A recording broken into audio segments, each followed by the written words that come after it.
Test, test, test. I know it's a packed house. We're trying to get some more chairs for you guys. This is a little more than I think we were anticipating initially. So thank you all for the great turnout. We're going to give maybe just another 5 minutes, so continue having your conversations and hanging out. We just have more people continuing to pile in, and I don't want to start without them. So yeah, look forward to talking with you guys. There are more chairs over here. For anybody who'd like to get a chair, bring it over. Yes, thank you. Just a housekeeping piece. We did bring in more chairs, so if you're over here, we do ask that you help us when this is over to get the metal chairs back onto the racks. Thank you. And thank you, Noel, for taking time on a Sunday to come and help set this up.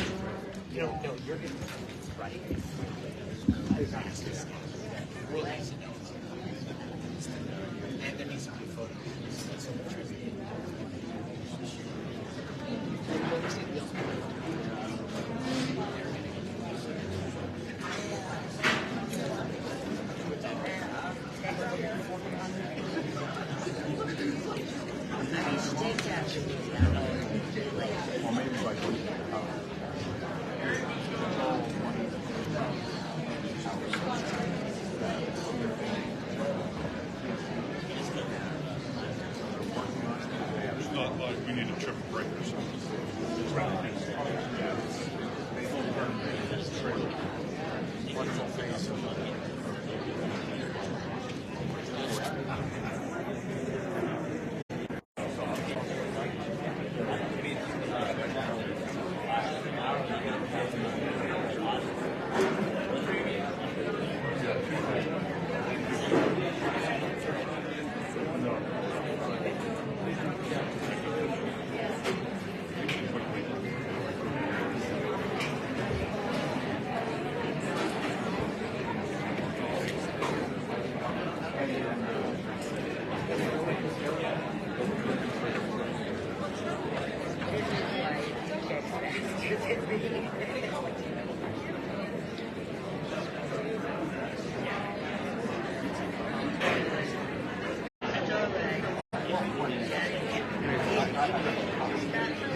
Good, how are you?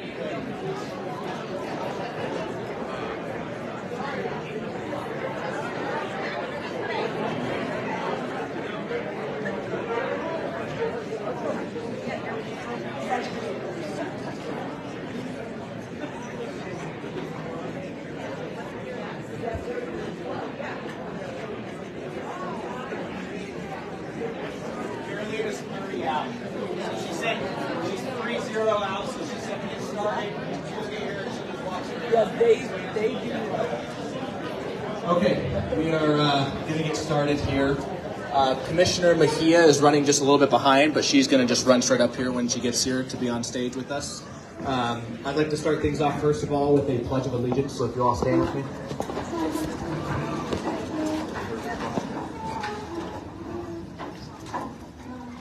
Pledge allegiance to the flag of the United States of America and to the republic for which it stands, one nation, under God, indivisible, with liberty and justice for all.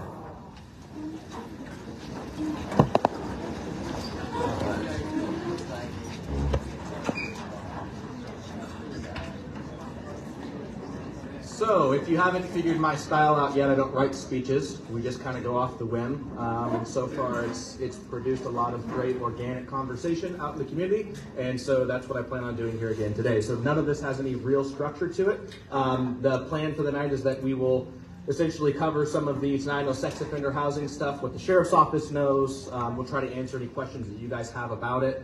And then we will also move on at the end, because obviously we got stood up tonight by our state government. And that's a negative, obviously. But I think that the best thing that I felt we could do was make something positive out of it. So the end of this, we're just going to turn into kind of a town hall about the sheriff's office. What do you guys want to see? What are your concerns? We'll share some of our vision with you, and we'll end on a positive note. That's kind of the plan for the night. So first of all, I'd like to do some basic introductions. If we can give a round of applause for County Commissioner Gary Edwards.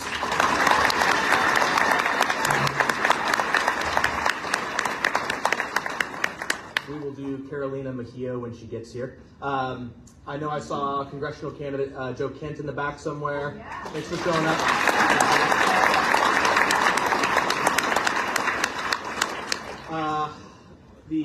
Clint Endicott is in the back as well. He's the one who I first reached out to about, hey, can we use Tenino High School? And he's like, give me 5 minutes. And then 5 minutes later, he's like, we got you. So,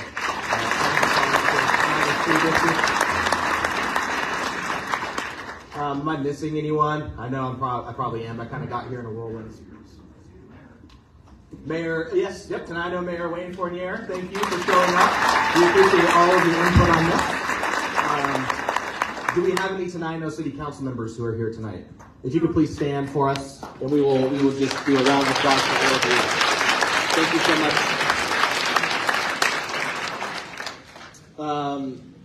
I think that's what we got so far. If I miss anyone, I'm not trying to exclude you.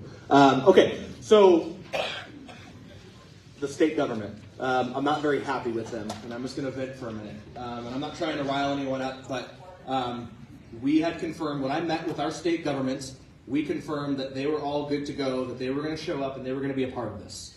And that was what my ask was. They apologized. They said they made a number of mistakes. Most notably, they sent a notification to the sheriff's office, and that my predecessor may have gotten that notification, but I didn't get that. I didn't get any of that. There was no transition, so that wasn't passed on to me. So a number of apologies were made, and that was okay, fine.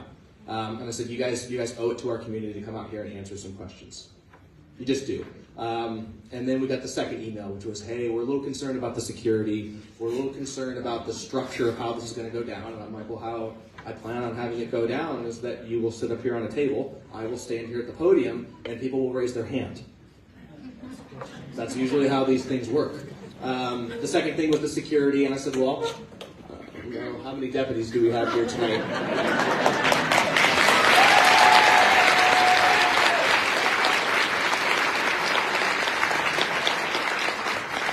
We've got sergeants, we've got deputies, we've got a chief, we have an undersheriff, Lieutenant. we have lieutenant, we have Tenino police chief, we have Tenino police officers, and at no point in time did they offer to bring any of their state troopers or any of their security. Again, when I look at these things, you know, if the sheriff's office had something they needed to do and there was a security concern, we'd make it happen. The state government has 100 times the resources that we do. They just didn't feel like making it happen. That's what makes me mad. And so, now I'm going to cool off a little bit.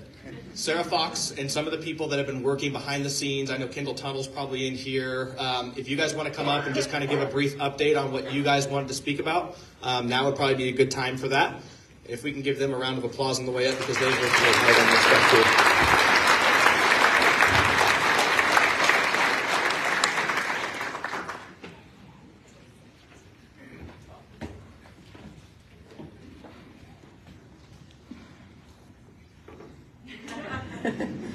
Unfortunately, Kendall is sick today, so it is just I and Sarah here to represent our group. And we don't really have many updates for you. We just have a statement we would like to make to those that did not show.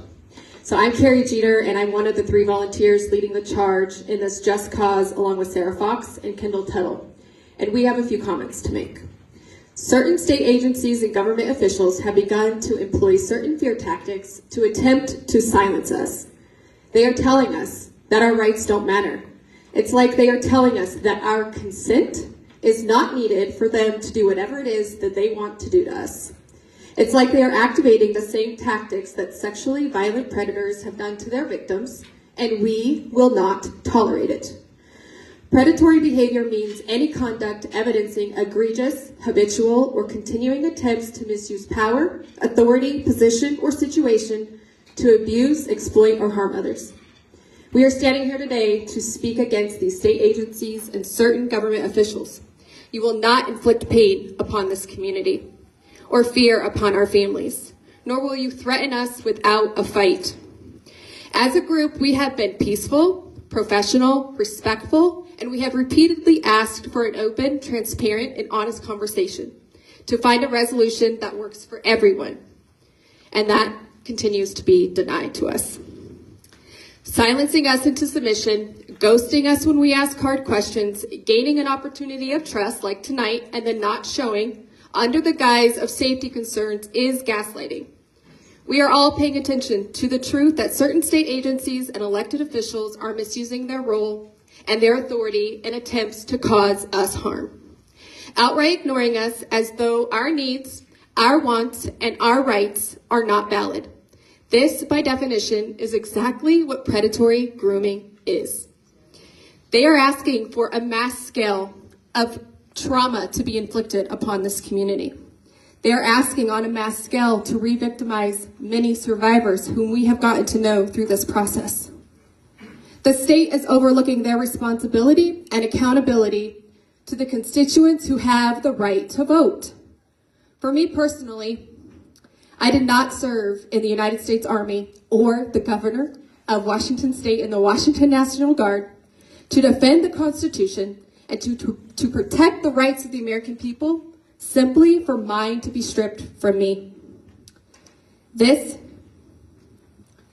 is a responsibility of the government who represents the people to act on behalf of the people.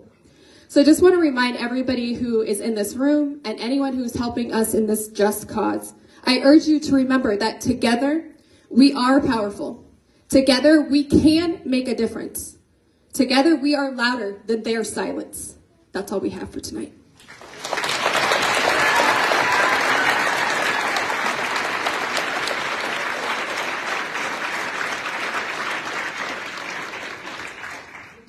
Okay, so my plan here is to basically just kind of go over a snapshot of how this came to be to the sheriff's office. I had no idea what was going on. That's how that worked. I got elected, and all of a sudden, this giant flaming sandwich got placed on my lap. So how this all started for me is that I got a Facebook message from Sarah, who was just up here, that was like, hey, there's this sex offender house thing going into Tenino. Will you show up at a town hall thing at the Kodiak Hall? And I'm like, sure. And wow, I had no idea what I was walking into. Essentially, after having conversations with DOC, it sounds like Supreme Living went and had this town hall, I guess, where they basically said, this is happening, we're doing it, but we don't have any answers for you. And part of the big problem I have with that is that I can appreciate the sincere attempt to inform the community. What I can't appreciate is that there was just completely misleading facts that were presented by Supreme Living. The first thing I asked was, so what's the security look like in a house like this? And she goes, well, I mean, there's locks on the insides of the doors, and that was it, right? It's basically like, we're taking sexually violent predators, we're placing them in a house, it's permanent housing, we're telling them they can never go anywhere, and then it's like, honor system, please don't go anywhere. DOC has since basically told me that they don't know what Supreme Living was doing. They have no idea why they did that, that they do have ankle monitors, that they've never had someone actually escape from one of their LRAs. And so that was the information that was passed on to me that at least provided some clarification as to what's even going on with this. And so I attended the Supreme Living. I wasn't happy. DOC and DSHS and SEC came in. We had this conversation. Obviously, I don't need to tell you what I've been doing out in the community, trying to raise some awareness in between then. And then DOC and DSHS backed out of today's meeting, which tells me that there's no real review that's going into this. So the commissioners and myself and a number of other entities all got together and we discussed a lot of this stuff. I've been meeting with Commissioner Edwards and Commissioner Mejia ad nauseum. And I know that the commissioners wrote a letter basically stating that their septic system isn't up to code and that's created us a buffer of time potentially. The issue that we're having is that, if you look at a corporation like Supreme Living, they can probably address those really easily. They have the capital and things like that to fix this stuff and make it all compliant. And so that's the concern, is that this stuff is going in whether we like it or not, and our state officials are using vague, social media threats that, to my knowledge, not that the sheriff's office will be investigating this, because quite frankly, their office isn't in Thurston County jurisdiction, so they need to report it elsewhere. But those threats are occurring, and just so that we're clear, no one should be threatening our state government. No one should be doing that. That is not productive. That is not going to help us get anywhere. I don't believe that anyone who made the time and effort to come to this town hall is probably one of those people who made threats online to our government. That's not going to get us anywhere. It creates an excuse for them to basically back out of any of their liabilities to us as people. So I want to make that part clear, that we should not be making threats of any kind. That being said, if the government came to a screeching halt every time someone made a threat on social media, I'd love to start teleworking. I'd love to start teleworking and not coming to work. It's not how this is supposed to work, right? You make accommodations. They could have been here today by Zoom, but they chose to host a webinar at a later date. So, with that being said, that kind of gives you an idea of where we are. Immediately, I got together with my command staff and we started figuring out what our procedure is going to be if one of these people leaves the house. So what we know now is that the ankle monitors, let me back up one more time and let you guys know why the sex offender thing to me is so problematic. Thurston County Sheriff's Office has a really bad history with sex offenders. If you guys can remember, just maybe, I don't know, two years ago, DOC let out someone who I think it was something like rape first degree and assault first degree with a deadly weapon. He served his prison sentence and they gave him an early out or something like that. He may have even been part of this LRA. He cut his ankle monitor off with a knife that he stole from Walmart the first day he got out, drove to Yelm, attempted to rape an elderly woman, and when one of our female deputies responded, he stabbed her in the neck with a buck knife. That was my first real exposure to, sex offenders, okay? Then, just a couple weeks ago, our Thurston County Narcotics Task Force goes to apprehend someone for failing to register as a sex offender for the 4th time. He rams both of their patrol cars and flees, okay? And now we've got this sex offender house. So we are continuing to see escalating behavior by sex offenders that aren't being held accountable by the state. That is a big concern to me as your sheriff. That being said, we went back and we started looking at all the things that we could do as a sheriff's office, under the premise that the sheriff's office has no ability to say that this house does or does not go in. That's not our prerogative. That's not our scope of government. Our focus is on what happens when one of these people leaves. So we are developing, we're pretty much developed our procedure now, that we will flood the area with resources. We will call in a canine if one is not available on duty. If the person flees in a vehicle, we've amended our pursuit policy to make sure our deputies know that all levels of escape are pursuable. So if they get into a car, we're not just going to watch them drive away like some of the state representatives want us to. We're going to pursue them until the ends of the earth, until we get them back into custody. But again, now they're back into the realm of what the state government wants to do with them. And so I just want to make sure that you guys know that the sheriff's office is going to make every single attempt to keep these people within the confines of that house as best we can. With that being said, Commissioner Edwards, you want to say something? Or do you want to go into Q&A? No, I'll give a little background from our perspective.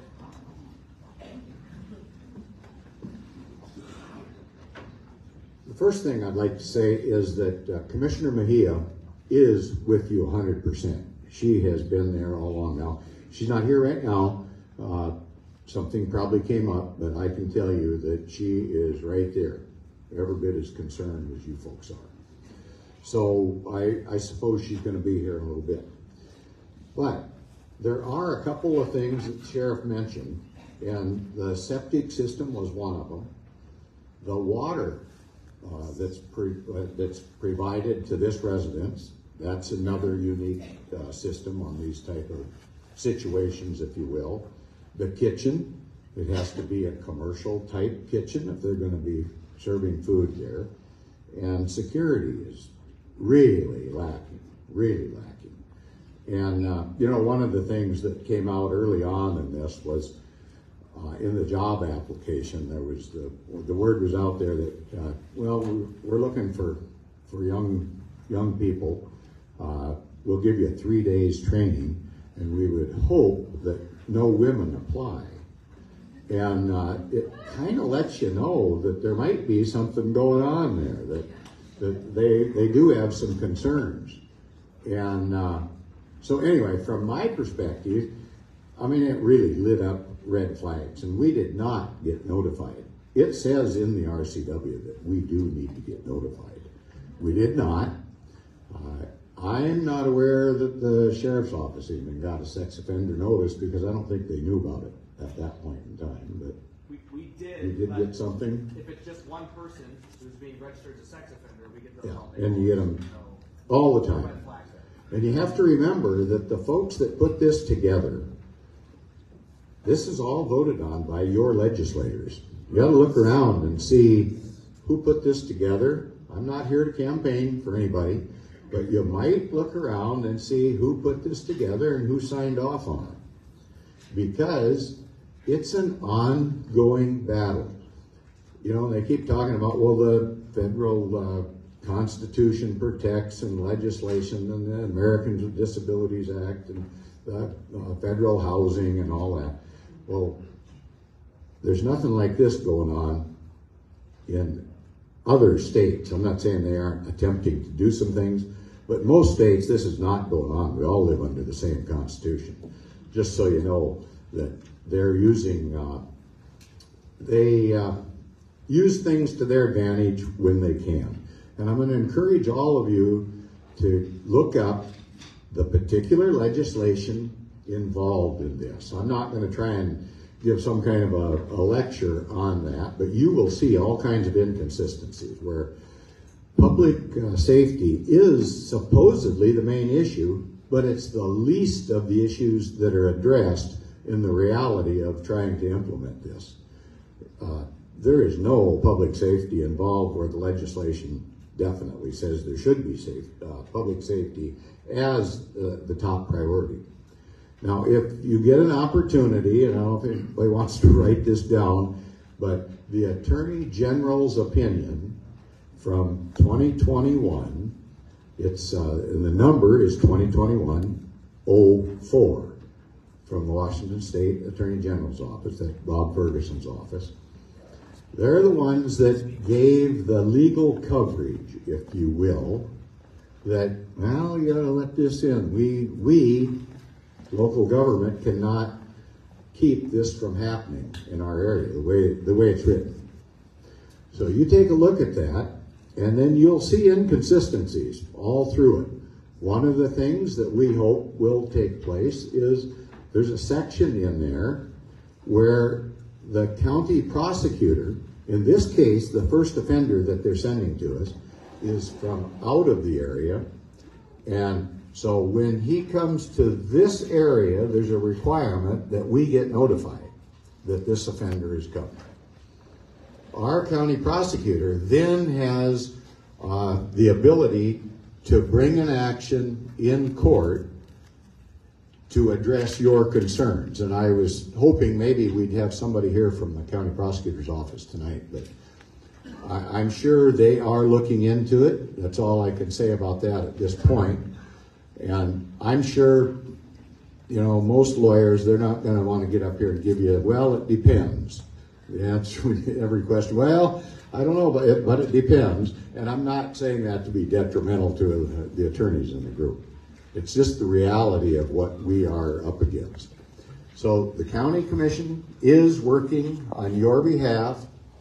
I think I'll cover most of I've got 5 or 6 issues here that I think are very pertinent, and I'll try to get to those and mix them in with the questions rather than me trying to sit up here and cover everything, and you're going to have those questions anyway. So let's do a question and answer. What do you think, Sheriff? Okay. Go ahead. So to keep some form of structure to this, we will keep the Q&A right this moment for anything pertaining to the Tenino Sex Offender House, as opposed to a general Q&A. And then just keep in mind, we're missing 2 people at this table. So there may be some questions that my answer is I don't know. I will try my best to answer them. If it's pertaining to something affiliated with the sheriff's office, you should get an answer out of me. If it's pertaining to something with the commissioner's office, or the commissioners, then you should probably get an answer out of Gary. But just keep in mind, I just want to give that pretext. So we will start taking a couple Q&As. Yes, sir. Shareholders is the LLC. You guys have an idea who that is? You sorry, you had to speak up just a little bit. Supreme Living is the LLC, so who are the shareholders? Are you guys aware who the shareholders are? His question is that Supreme Living is an LLC. Are we aware of who the shareholders are? No, we are not. We know we've met the CEO. We've met some of the board of their management at that meet and greet, if that's what you want to call it, but we don't know who the shareholders are. Let me just say one other thing in that regard. If you think about the philosophy of the state of Washington, it has always been against private prisons because we want everybody to get a fair shake. But this is nothing more than a private prison with a different name. So you might just think about how they kind of weasel around to get around things, but just think about that. Yes, sir.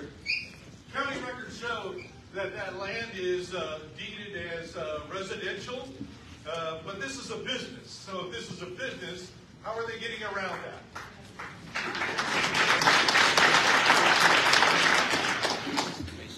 I'm going to tell you how they're getting around it, but I don't want you to take that as I'm advocating for it.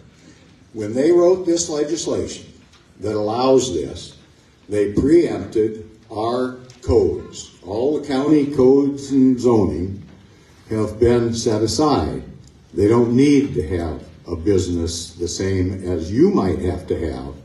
If you're going to run a business out of your home, you need to apply and follow a bunch of issues, tax codes and all kinds of things, how it might affect the neighborhood. These folks do not have to do that. That's part of that legislation that was written that allowed this to happen in our community. And you know, the sad thing is, this is an experiment. This is the first time they've actually went full-blown where they're putting sex offenders of this category into our community. And in doing so, it's kind of an experiment. This could come to your community shortly. If they are successful in pushing this through, you might talk to your friends that live outside of this area and let them know this is a conscious effort to empty out McNeil Island. And McNeil Island houses the most dangerous, worst of the worst. So I'm not going to call on folks. I'm going to let the sheriff do that. Yeah, just a caveat on that, less restrictive, whatever it is, the LRAs are not new. That is an old term that's been used for a long time. What is new in this legislation is that the state has found that it is cheaper and easier, especially with labor shortages, to contract out to private corporations and then drop all the regulations for it, which is how you end up with a house for sexual violent predators in Tenino. Normally, this would be housed somewhere where they go through all the correct zoning, they have all the things. All the regulations have been essentially dropped on that. That's what the new legislation has led to, and that's why we're the guinea pig for it. Next question. When was this passed? 2021. Oh, 21? Yes, ma'am. Yeah, go ahead. Well, we didn't receive notification in our community about who was supposed to come in 3 days. This is who was supposed to come in 3 days. His name is Brian James Thurston. And when we attended our meeting with Supreme Living, they talked about some of these people being really old, doing wheelchairs, and not really posing much of a threat. He's 57 years old, and I can tell you that he went to prison for what he did to a 6-year-old girl and a 5-year-old boy. He went for 7.5 years for that. He's not conscious of everything that he did. He has a whole list here of sexual assault against people who never met. He's a clear predator. And we had no idea about this, and he was supposed to be here in 3 days. The question I have for you is that we have information that he was already placed in an LRA and he was sent back to McNeil. So that's the definition of insanity, to keep trying this and hope for a different result. He's already failed an LRA placement. Do you have any information on what caused him to be returned to McNeil Island after they tried to do some? I don't have any information about him already being in an LRA and being sent back. So, no, I don't have any information on that, unfortunately. Yeah, sorry. Sorry, I'm right at the bit here because I can do research on, so Senate Bill 5163, brought forth by, you have the 4 women who supported it, but Christine Ross of Coast Guard, she brought it forth because a sexual without any knowledge, without 30-day notification, without anything. So there was already legislation in place prior to this 2021. This is not brand new. Prior to her trying to tweak it so that residents would have a say in what's going on around them and their safety. So I'm really passionate right now because I want people to do their homework, and I want like a factual list, and I don't want partisan crap, I'm sorry to say, because you're going to lose people and it gets sensationalized and the facts get skewed and you blame people that were actually trying to help. I want you to look into these senators. So that's one thing, and the other thing I want to say, I probably have more, but I'll leave it. The second thing is, I've been thinking of alternatives. You can't try to change something that is necessary, and they have their reasons why this legislation was originally brought about. From what I understand, there were court cases where you can't hold people indefinitely until they commit a crime, and et cetera, et cetera, et cetera. So we're in a double bind in this country. You want to allow people their freedom, but you want to lock people up who may be offend. Most of them may, many of them may not.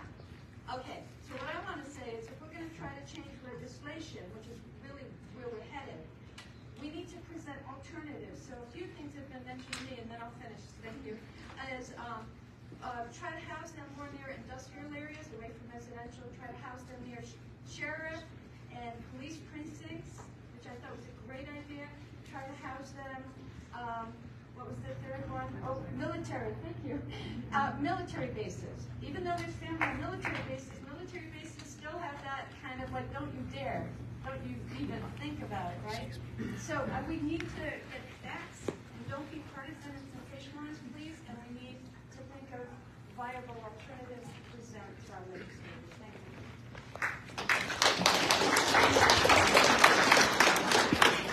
you. Yeah, and I don't really want to comment on that because a lot of what I want to reply with to that is opinion. But I would just say that I agree that when we talk about the legislation and stuff like that, that you can't just complain about a problem, that you need to actually bring a viable solution to the table. At the same time, there's an island we can put them on.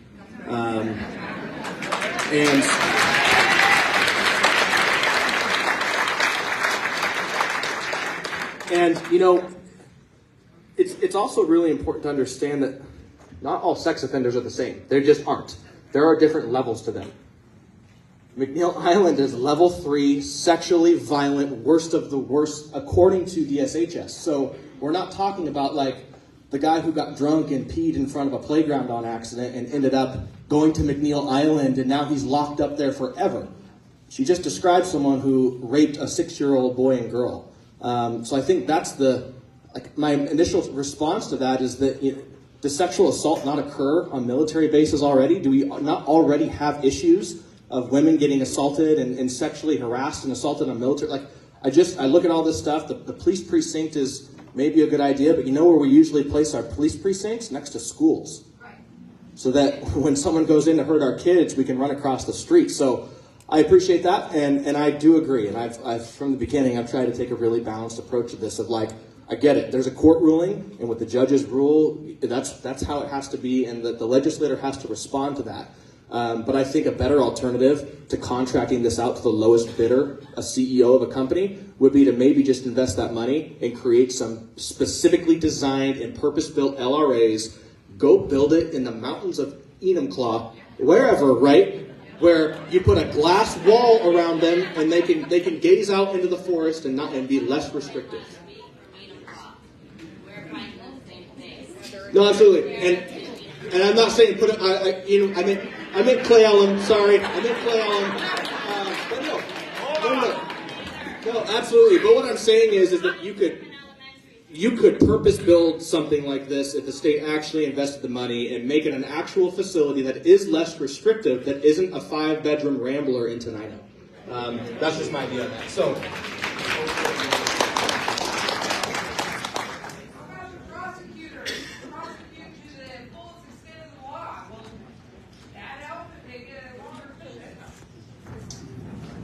Yeah, I mean, well, I think the prosecution is fine because they're getting convicted and whatnot, becoming sex offenders in the first place. So, Good question. The question was what happened. I'm going to start repeating the questions because I know it's hard to hear. The question is what happened to the 3 strikes law in Washington State? I don't know.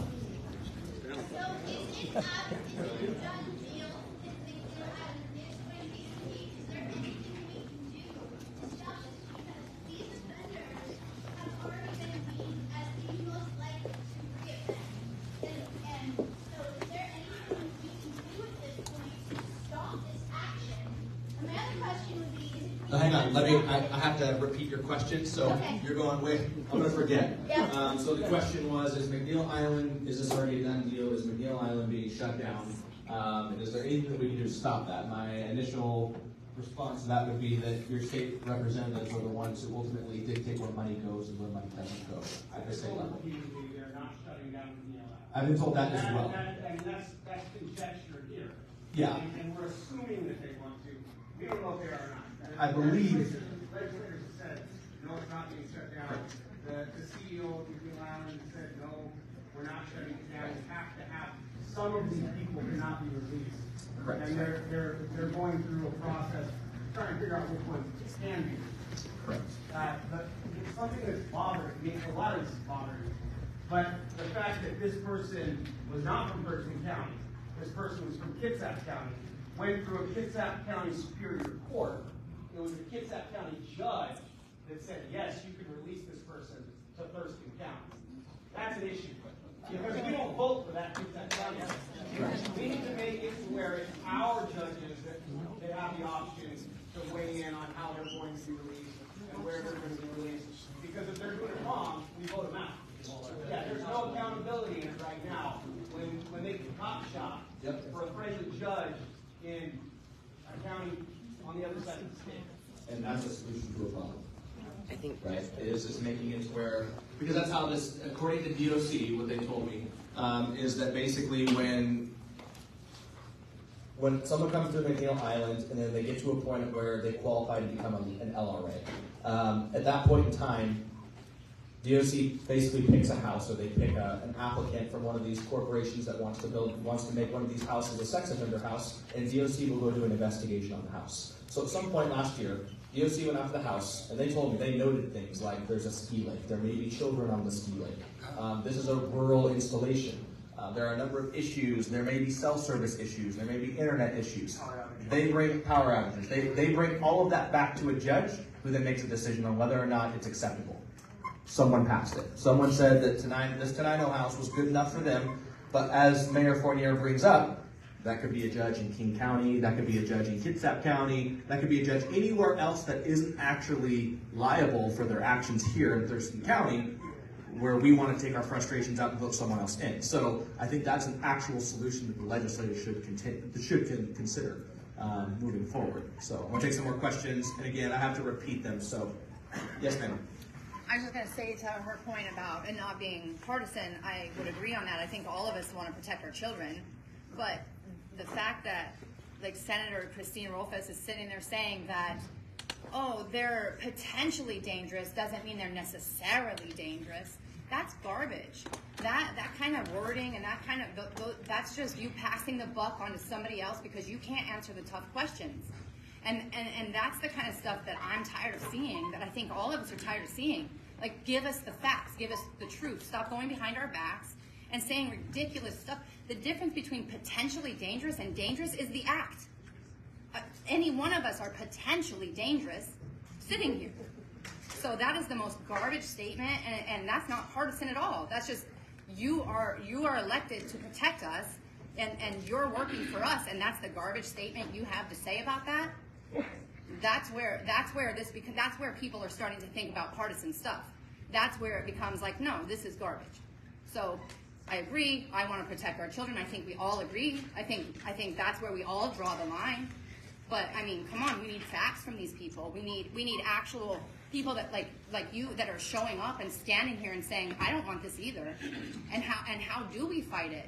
You know, I mean, we all are sitting here because we all don't want this to go forward. But it sounds like, too bad, somebody else above us has made it because Inslee wants to grow plants on the island. Well, that's ridiculous. It's absurd. So no real question, just in support of that. Yeah, it's not partisan, but you know, also give us something more than potentially dangerous isn't necessarily dangerous. These are level 3 disgusting predators. They are looking to do more harm, and everybody should be aware of that. I agree. And kind of what we went off of earlier, right, is that this is Tenedo's problem for now, Yep. not tomorrow. Yeah, it's the first. It's just the first of We're the first, of the but town. there's going to be another community. It'll be Enumclaw. Yeah, it's Enumclaw, It'll Yes. be, It's all around. Yeah. it'll be the suburbs of Seattle. That's but right. what will be most telling is when this goes into someone who does have it safe, when it goes into their neighborhood, that will be telling to see how the response is and how quickly that proposal shut down. Yeah. So I want to get back. Yes, ma'am. I have a question on the cease and desist letter that the Thurston County Health Department wrote. Was it delivered? Did they receive it? Do they need to respond to it? Because I want to know if that letter did anything. Is anything stopped on February 1st? Because I know you guys wrote a letter, the health department wrote a letter, they put 3 things that needed to happen, but is Supreme Living required to respond to that cease and desist letter in some fashion? Okay, I hope everybody can hear that. It's about the letter that the county commission directed the health department to look into and respond to. And that letter basically had to do with the water supply, with the septic system, and the health requirements of food service. And it basically says they will be out of compliance if they were to open them. Now, what does that mean? That's going to take another action. If they do, I don't think they will open myself, because they would face that as an issue. And in the DOC legislation that's in place, the RCWs, it basically says they have to be in compliance. And before I introduce the chair of our board, I want to do one other quick thing. We can't give you, I can't tell you what might happen. So they don't have to respond to it? Oh, they don't have to respond, they have to fix all violations. It's a violation notice. Okay. Okay, so that's what that's about. Sarah, I don't know if you're, I've got this call to action that Kevin brought up here, and the question came up about what can we do about it. Do you have a website that folks could sign up for, or is it on here? We did make more copies, so they are on here. We'll spread out the copies, and if you're able to take a picture on your cell phone. Okay. Did you hear that? Sarah's got copies of how to go about. There's all your elected representatives. Let them know how you feel about this situation.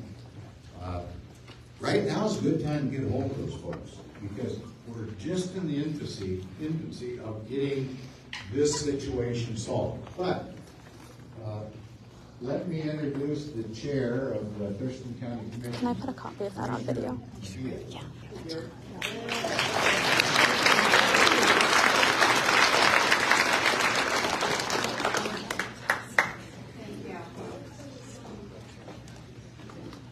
Thank you all. I apologize, I was late. I was tracking the conversation on the Chronicle. In terms of the notice of violation we sent to them, like Commissioner Edwards said, there's really, it's speculation at this point what they're going to do or they're not going to do. Whether they're going to go ahead and move folks in on the first or not. But we are, we're making sure that they do not, that they comply with the notice of violation, because it is a public health risk if live sewage or raw sewage is spilling out into the neighbor's yard. So that's another one of our concerns that we haven't heard back from DSHS on. Thank you.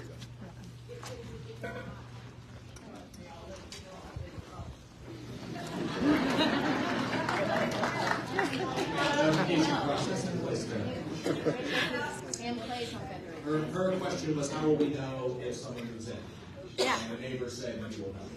I look at the house every day, you all know if someone moves into the house.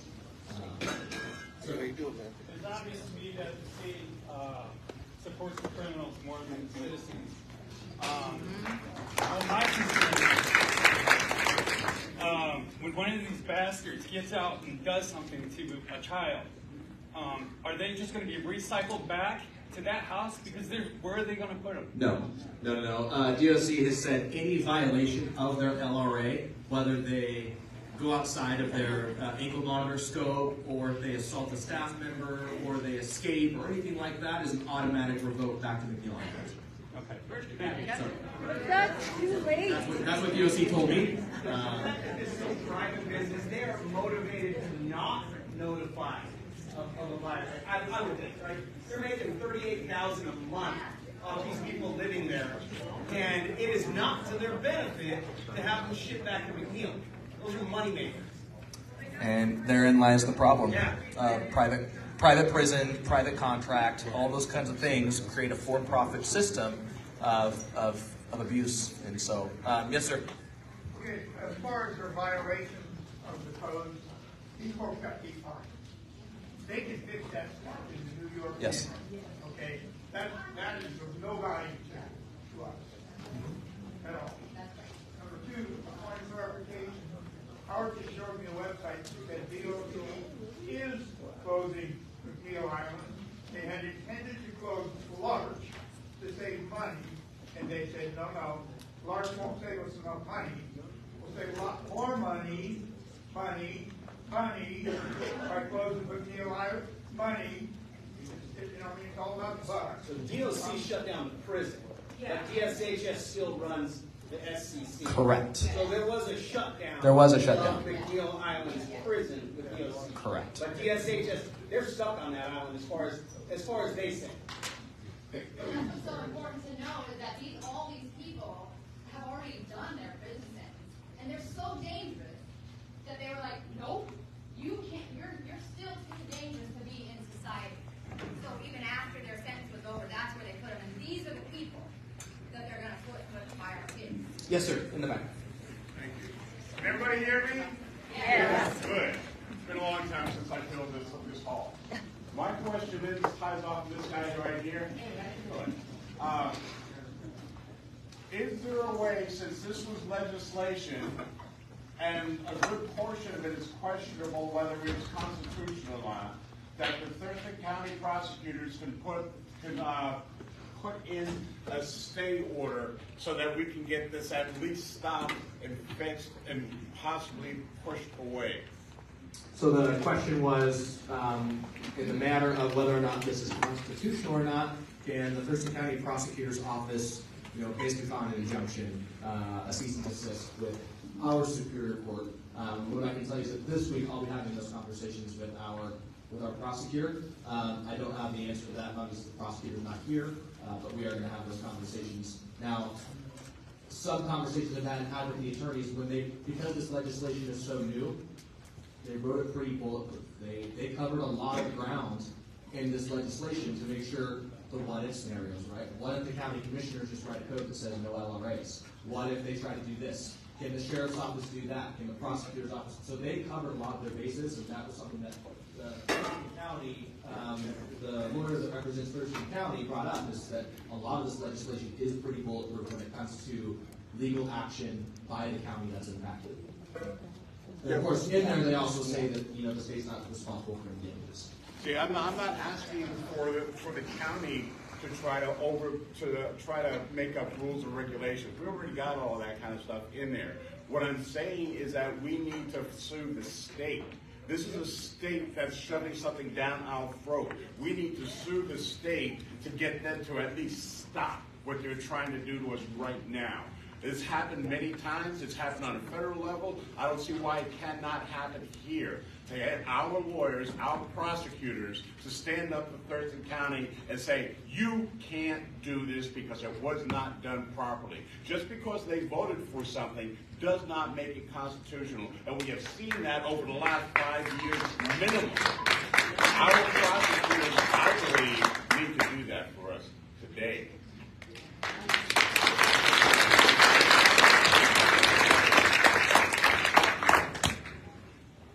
From the county commission point of view, these are all questions that we've asked. So I guess I would say I would encourage all of you to contact our county prosecutor. It is an elected office. He's accountable to all of you. So these questions need to be asked from Mr. John Tugendheim, and he needs to respond to all of you on this. And just to clarify, my position when I go and talk with the prosecutor is very straightforward. It's going to be that this was handled so horrifically from start to finish, and the state has responded so abhorrently. They've backed out of agreements, and they have antagonized a small community so badly that public safety is jeopardized. That is going to be my argument. Now, when I take that argument as a sheriff with no college degree in criminal justice, well, then I don't know what the attorney is going to tell me back is, that's not a valid reason to file an injunction. That's not a valid reason to sue the state. It's just going to be a waste of all of our money. The attorney general is not going to take it, whatever it is, right? But that is going to be my argument to the prosecutor when I speak with him next week, is that everything that has happened here has gone so horrifically, and it's been so horrifically orchestrated by every entity, whether it's Supreme Living or the DSHS or DOC, that public safety has been jeopardized at this point. You have antagonized a small group of very concerned community members, and now it's not feasible, that they need to reconsider everything they've done here and maybe just start over. But that's going to be my argument. Yes, sir.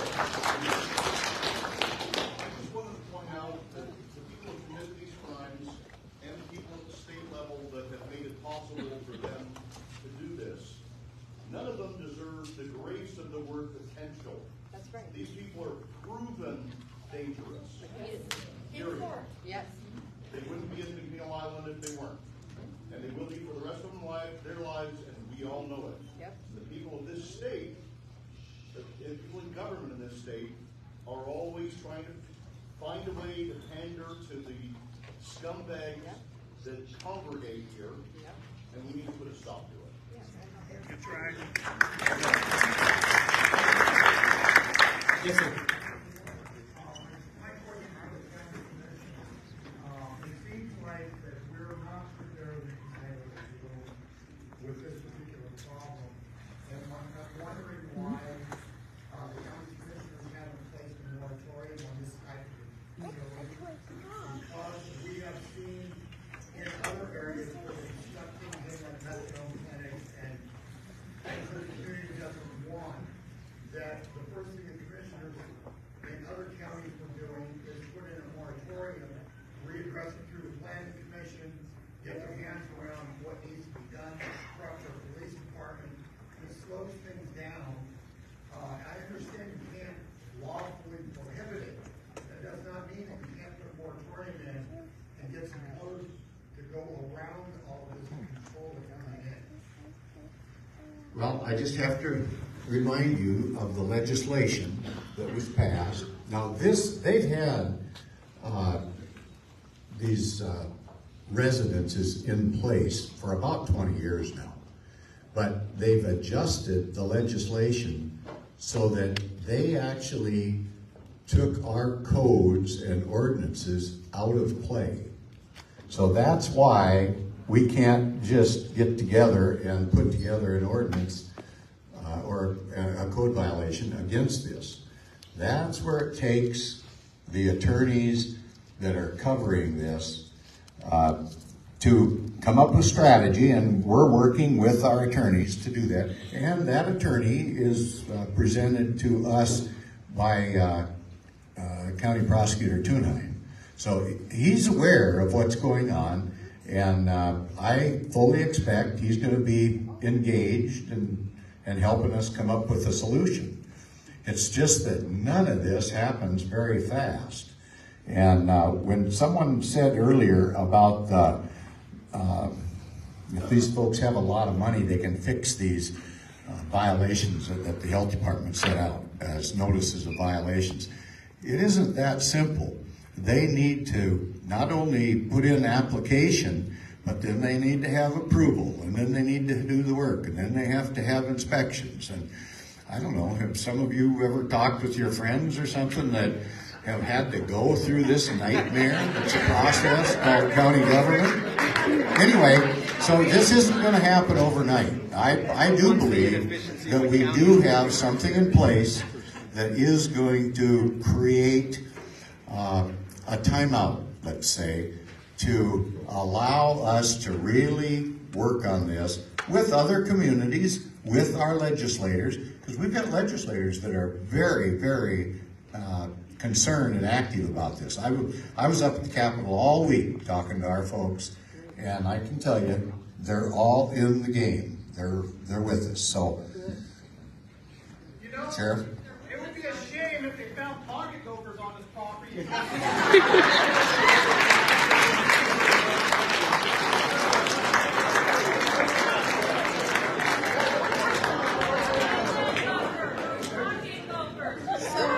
To the moratorium, Kitsap County went through this. They tried back in 2019. And in 2021, there was an attorney general opinion that basically shut down all of their ordinances and said that they were discriminating against these type of facilities. So we've looked at those options. We've really tried to throw everything at the wall, finding something that sticks. That was one of the options we looked at, and we looked at the Kitsap County history and what they went through, and all of that really was shut down and tightened up in the legislature when that law passed in 2021. They deemed them in that bill essential services, so no county could ban it. So, What about a city? Can a city ban it? No. No, the Attorney General opinion basically, from what I understand, is that this was intentional. This isn't an accident. This isn't something we stumbled upon and there's loopholes for us to go around. That the Attorney General opinion and the new legislation was written to defeat county and city ordinances so that we cannot push back on this, that it does come down the hill, and that there is no alternative. We're still fighting against it. So they're against the people who live in this state. Wouldn't you say they're kind of contrary to what they were supposed to be doing? I'll tell you something. Some years ago, there was something that was wrong. My husband was an attorney, and I worked in law with him. We took it to the Supreme Court and won. Why can't we do it? Why can't an ordinary law firm take this on and we work with them? Why That do would we be need the any idea. approval? Yeah, that would be the idea. How long did it take you guys to make a fight and win all the way to the Supreme Court? About 2 years. But things were in the change as a result of it. And that's not to say that that's not where this is going.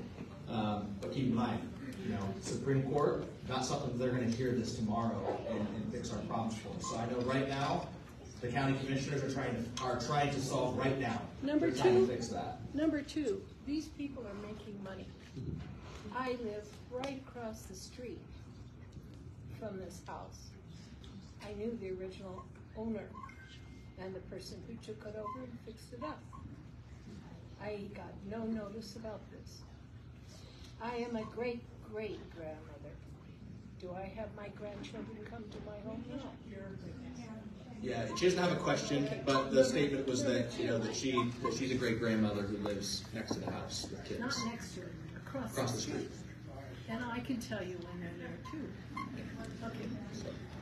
The issue here, though, is their pockets. They're making money off of this. Yep. So, we as people that live around this place, we have lost definitely the value of our homes and of our land. Who is going to recompense for that? So the question was, is that Let me continue. I have to repeat your question because no one can hear you. Okay. So the question was that she lives next to the house. Her property value has likely declined, and these people are making money to house sex offenders. So who is going to compensate them for the loss of property value? And once again, I would say that the state has absolved any responsibility in that. But I'm leading up to something Last here. part of the question. Another question. Who is going to pay for the security that we need to protect ourselves? These people are imposing expenses upon us. Can't there be some way that we can make them pay for it and take their profit away from them? So Has anyone thought of that? the last question was that the state has basically placed these sex offenders in there. They're a danger to society, and being that they're a for-profit company, why can't they pay for the security that costs to and that is another fantastic question. And that's, I think, some of the frustration that a lot of people have with our state government is they continue to make unfunded mandates, and they do all these things without any funding behind them, and then they just basically push all the problems down on the local governments. Same thing, I've already explained that Thurston County Sheriff's Office is one deputy out here. And so, again, it'd be worth mentioning, okay, then pay for another deputy to patrol this area. Pay for security, something to make people feel better, and none of that is written into the language of these laws. So, Can they change the level of, like, if somebody is a level 3 violent predatory offender, yeah. Can they adjust those levels Yes. at will? Yes, usually I believe and Chief Mencius can correct me if I'm wrong, but I believe the level 1, 2, 3 sex offender stuff, the sheriff's office has some input on a lot of that stuff too, especially when we send out notifications. Those levels move back and forth, and it's based on things like visits with psychologists, risks to reoffend, criminal offenses that they actually initially committed, and so those numbers do move back and forth. Thank you. Let's move to the back here. Yes, ma'am.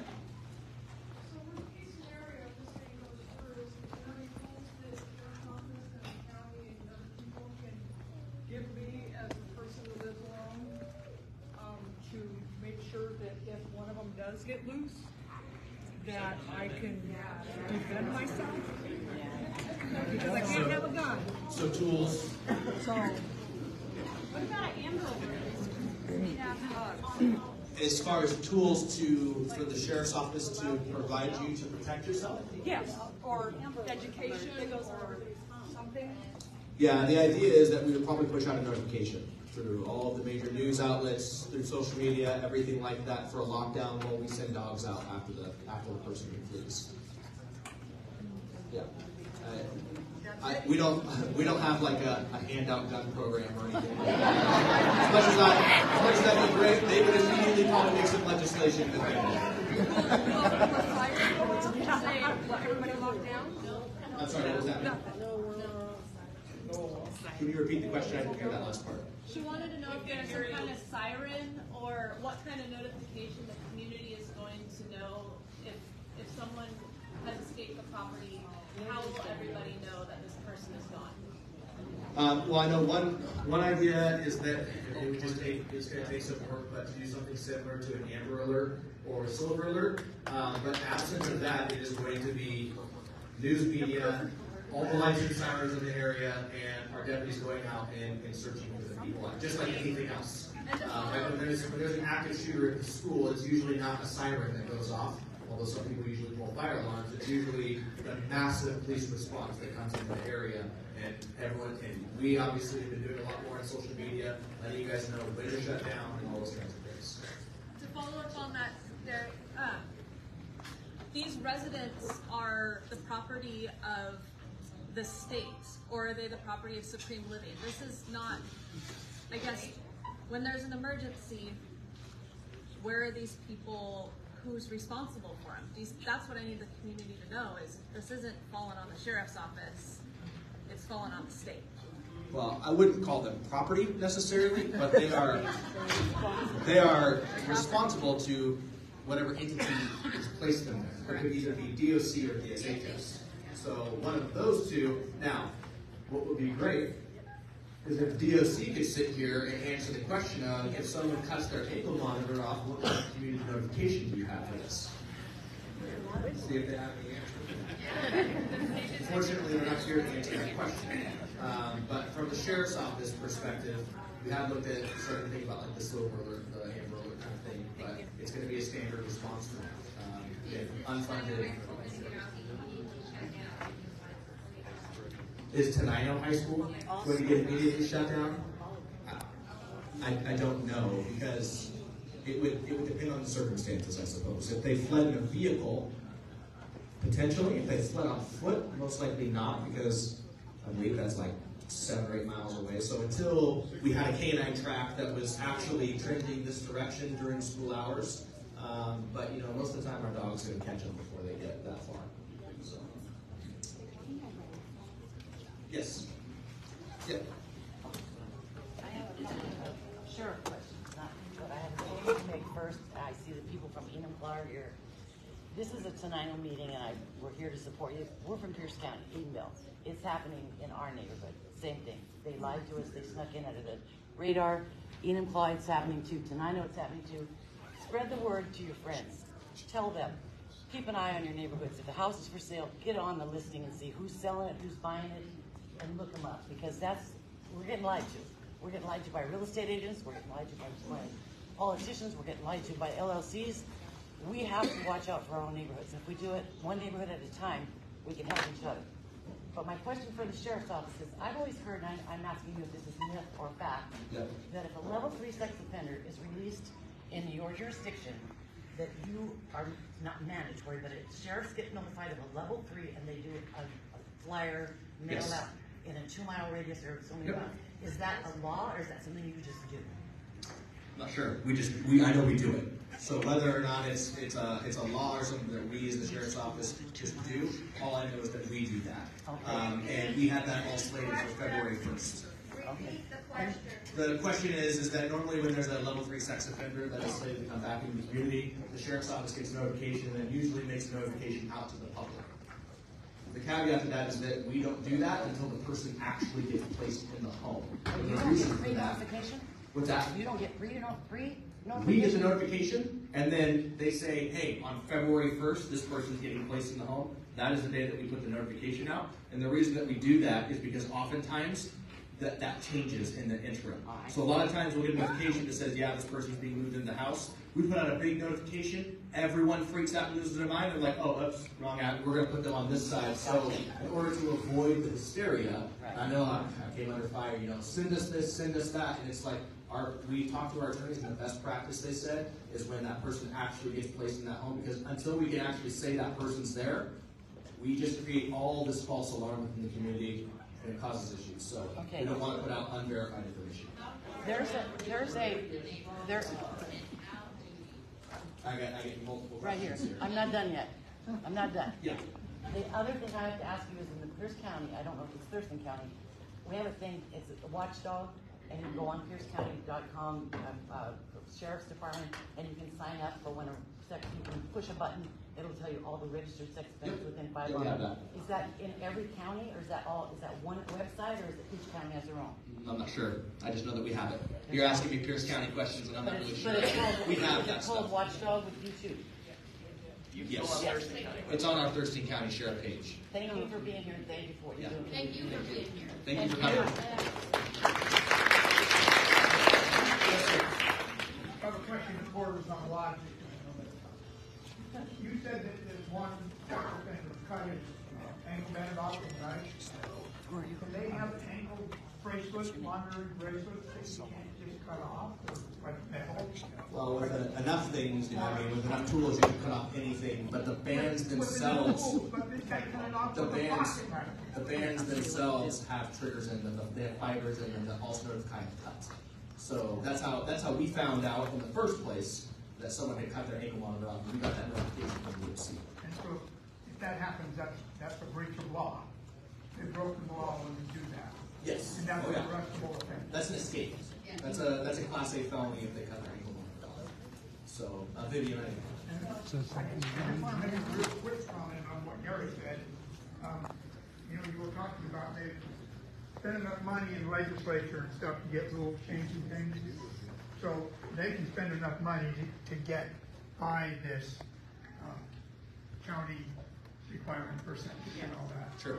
I mean, it's not going to take them a month or two to do that. It would for me. I think the money, what Gary's saying though, the money, the question is the corporation is going to push through with money to get all this stuff done. But kind of like what Gary said, a lot of people in this county have money. You still have to go through all the hoops, and the county just takes time. And I don't see any reason why Thurston County is going to expedite them. They're not going to rush it. And then I'm going to try and finish up the sex offender part, and then finish the last part of this with just general questions for you, the sheriff's Sheriff's Office closed. Just to follow up on that, they're not going to get to the head of the line in front of everybody else that's applying. Let me just assure you of that. So, we will do what we can do to solve this problem, but we have to work within the law. We have no choice about that. So, as much as I'd like to do something different, not allowed, times have changed. We're turned into a civilized country that tolerates some of this for some reason. I don't know that that's a good idea, but I think it is the way we are today. And we're going to do everything we can do. I can assure you that myself and Commissioner Mejia and the board are going to do everything we can do to alleviate as many problems as we can associated with this. I can't sit here and promise that we're going to get X, Y, or Z, but I can tell you we're going to make a big difference. We have already made a big difference, and really, Sarah brought it to our attention some time back, and it's this whole activity by the community. This is what is really bringing the pressure to bear. So, Sheriff, we don't have all night.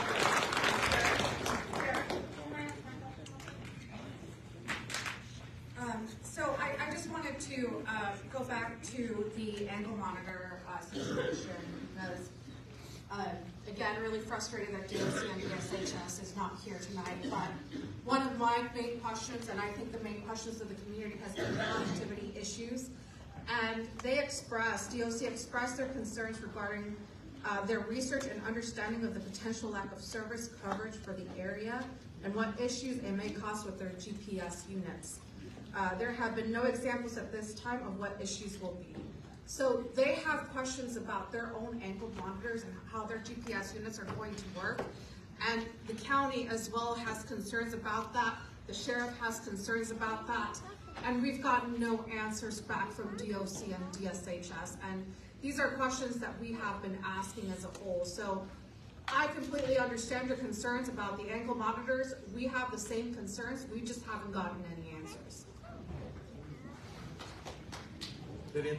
Yeah, my question is, do you recommend that we attend that virtual meeting, or should we just all say, don't attend, or do you want us to attend that virtual meeting at DSHS and DOC? No, definitely attend. Okay. I am extremely upset they're not here tonight. They embarrassed me, and I think they did a disservice to everyone who showed up tonight and changed their plans. This is my day off. This is probably a lot of your days off too. And for the state government to disrespect that and back out, I think was unacceptable. However, they're offering on February 1st that you can sign into this webinar and address your issues there. I think everyone should break that server.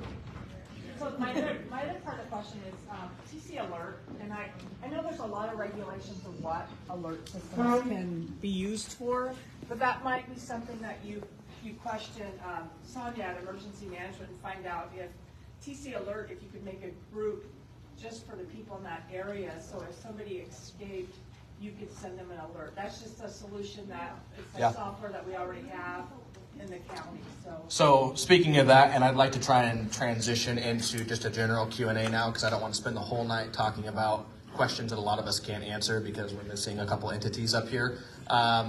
So we put out our crime analyst position, and that's already apparently received like 35 applicants across the country, which is really good news because that means that we might have the opportunity to get a really, really qualified candidate. One of the things that I'm trying to push is to revamp the Thurston County Sheriff's Office app, and that would probably be the most effective way. I know not everyone has a cell phone, so we could probably incorporate just standard text messages into that, but that is probably going to be the most integrated local way for us to actually get an alert out to you guys, just because it's going to take so long to try and make a new alert through the state government. The same state government that isn't here tonight probably isn't going to want to make a sex offender alert. It's just, that's just the reality of it. So we have to find our solutions locally. That's what a lot of this stuff comes down to. So with that being said, let's open it up for just standard questions for either the commissioner's office or the sheriff's office, and I'll start back there. Yep. We'll start with him and then go to you. So I just want everybody to look around up front and look at our elected officials who showed up.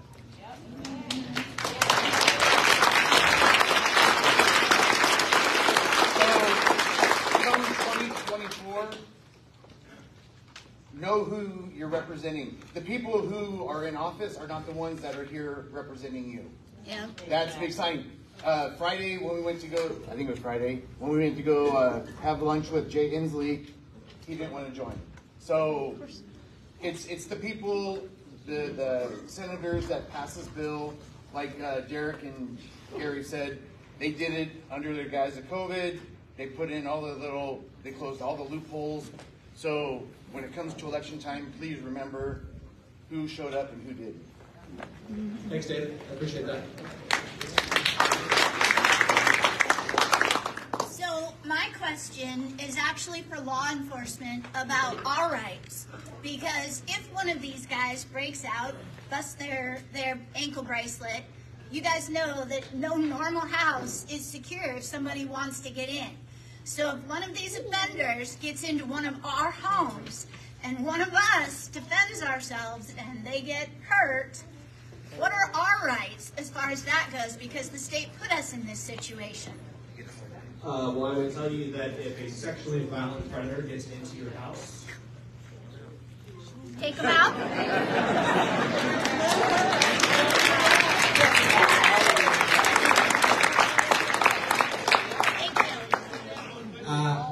make sure you call us.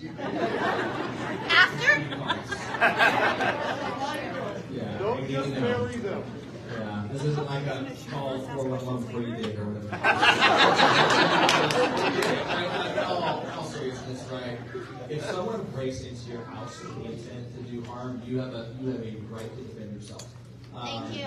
Where people get in trouble is when someone is trespassing or someone is stealing a catalytic converter and they tie them up and drag them down the street and kill them. Like, that's where things get out of control, right? But everyone in this room, I'm confident, knows what's right and what's wrong.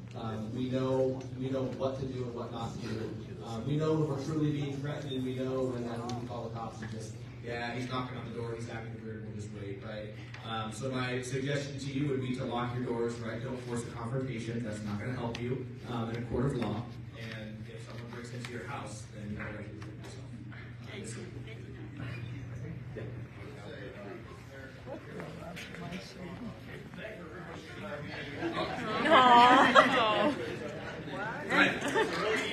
Yeah, go ahead. Yeah, sorry. I'm trying to This is for Thurston County Sheriff's Department. So you were mentioning about notification.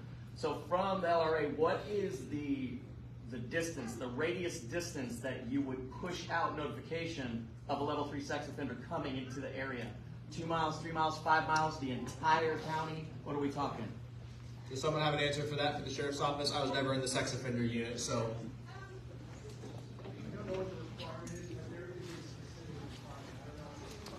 I believe I've always heard 2 miles, but unfortunately, I don't have a sex offender detective with me tonight. We only have one right now. So. What's that? If you called up to the sheriff's office during a Monday, our sex offender detective works detective hours, we could absolutely answer that question for you, but we have a special guy who does all of that. So he's the one who handles all of the sex offender notifications. He does all of their check-ins and going out and making contact with him. So, what's that? Yeah, he's a detective relationship. So, yes, sir. Did our missing guests provide you with credible proof of threats, so-called threats? And is there a reason why they scheduled their webinar for the 1st, which is supposed to be the first day that this guy's supposed to move in? So the question was, did DOC or DSHS, did they actually provide us with what the threats were? My understanding that is no. And part of the reason for that is that, and again, I'm not trying to go to war with the state, but they need to report that to the jurisdiction from which it belongs, and DOC isn't in unincorporated Thurston County. So even if they did file a report for that, it wouldn't have been with the sheriff's office, if that makes sense. Right? It's kind of like, well, we're not responsible to take that. It just seems like they used a blanket statement to get out of this meeting tonight. And one of the things, Ryan, is I'm not discounting the fact that some people on the internet probably said some crazy stuff about the state government. I fully believe that probably occurred. But again, there's no way that I can come before you guys and pretend like it doesn't look like that. that it doesn't look like they just didn't want to show up, and that they don't want to come here and answer questions. And frankly, I'm just not in a position right now where I feel super inclined to go out of my way to defend the state. They could have done a number of different things. They could have brought their own security. They could have came in via Zoom. They could have done all sorts of different things, but the letter was very clear. It was, we're not coming, sorry. Yes, sir. So, I've lived here for about 25 years. I'm sure there's people who have lived here longer, but my question is, to go with the mayor, this building, this company is going to receive $38,000 per person, right? I was told 32,000, but yeah. Okay, well, let's just, I did the math for 38, so that's $190,000 a month. Yep. All right, so in relation to her question was that the letter that went out for cease and desist, what kind of teeth does that have? If they say, well, I'm going to get a $5,000 fine a month, and they're getting $200,000, that's nothing. Yep, and the commissioner's already answered that's. So who is ultimately responsible? Who is overseeing? Is it DOC, DOJ? Who is responsible DSHS. once these people get placed in the house? And now these people, this company's getting $200,000 a month, and they're going to get a $5,000 fine if they don't comply with the health department. What do they care? If I'm a businessman, I'm going to say, well, I'm still making $190,000. Doing business. Yeah. So who is the ultimately responsible if they escape or if they don't escape? Who's gonna? Where are the teeth coming from to enforce this? There's a couple different questions there, but I think we've already kind of answered that. Is that the county commission is basically putting that letter out, and of course you can just continue to fight through the violations and run it. But the second question for the escape part would be the sheriff's office. They're going to be the primary responders in some of the states. Can they condemn the house though if you have repeated violations? Isn't there a way to condemn a house because it's, you know, the septic doesn't work and you can't have occupancy? I don't think it goes. So if they violate the service, it does give us, as Commissioner Edwards put it, more teeth. It gives us more of a power to actually take this to the courts because it's giving us an actual legal reason on to why. But in the meantime, they still have 5 people living there. So far they only have one plan for February 1st. That's supposed to be Right, but I'm just right? saying that if it was to go and they went the 16 days or whatever it takes to get 5 people total in there, there's still, what's the recourse? So they still have the people there. I mean, it's only, right now, it's only one person, right? If they move that one person, they violate this, then we have the ability to file something immediately with the court and vacate them out.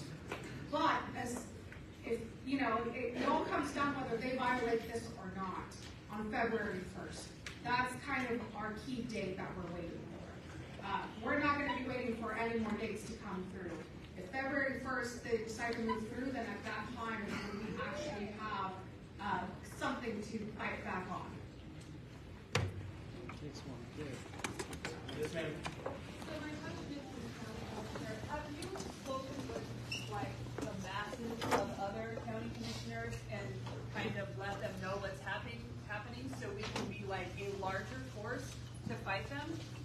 So are they aware? Yeah, so I'm part of the Washington State Association of Counties. We all are. I represent Thurston County on the Legislative Steering Committee, which is basically we all come together to kind of talk about legislative action. I brought this at our previous meeting.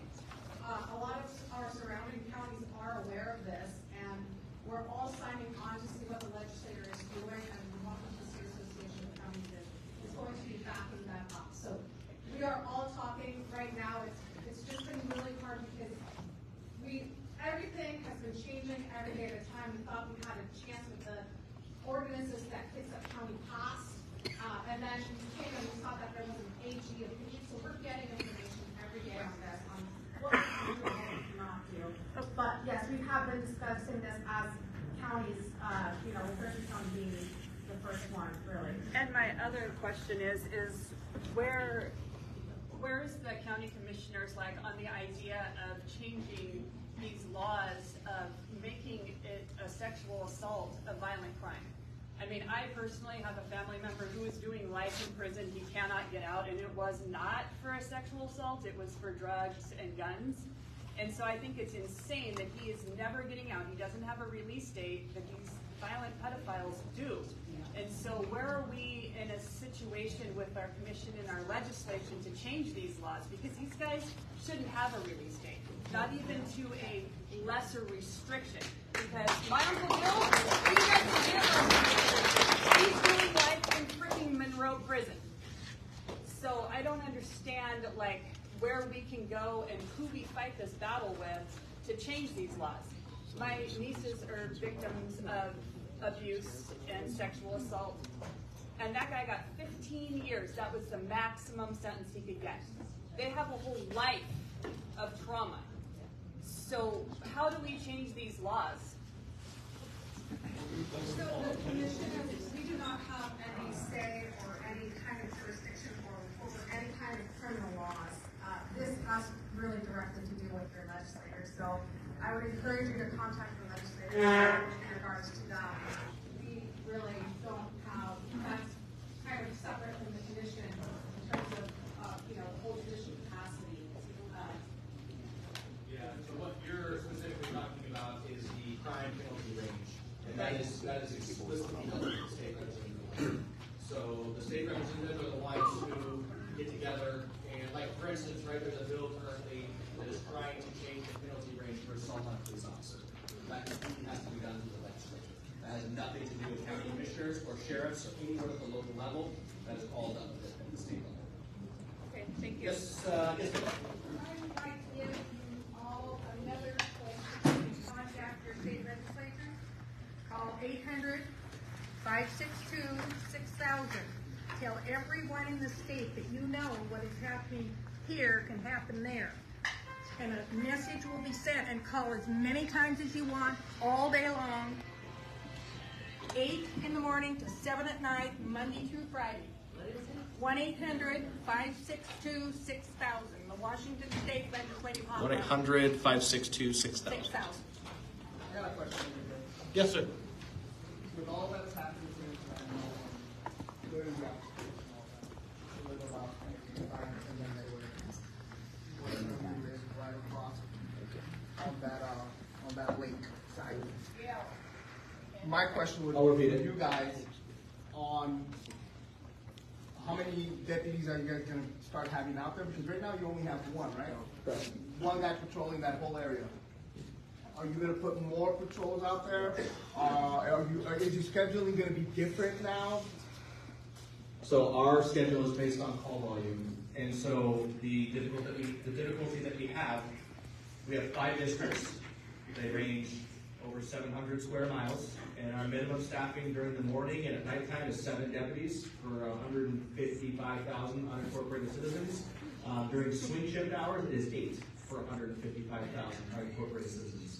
The issue that we have is that the Lacey urban area that our deputies respond to up there is so much busier and has much more violent crime along the Market Way corridor. I don't know where to pull a deputy from. Okay. That is my concern. And I know that we've always been in the talks with county commissioners about trying to increase those numbers. As of right now, we are currently slated for 56 patrol deputies. I have 34 active working patrol deputies in the county. If we have 56, we would be at 0.55 deputies per 1,000 people, and we'd be in last place in Washington State. And that'll be these guys' job, right? To hire more, to agree. It is our job. It is not my county commissioner's job. It is our job. The county commissioners hold the money. I control the culture. Okay. Thank you. I've taken a bunch from you, so I'm going to try and spread the wealth out here a little bit. Yes, ma'am, in the back. Yeah.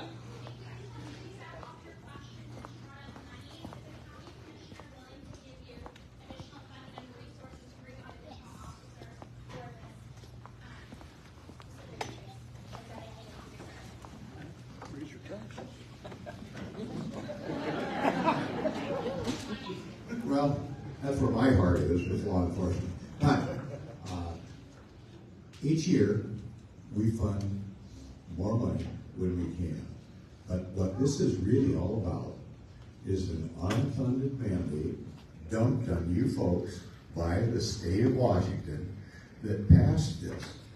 And there is a rule about unfunded mandates. They're not supposed to do that, but they seem to be disregarding the whole process. So, That didn't answer my question. well, we don't have enough money. Now, I can tell you that we're looking at a law enforcement, I think it's a 1/10 or 1% sales tax that might go strictly to the law enforcement community.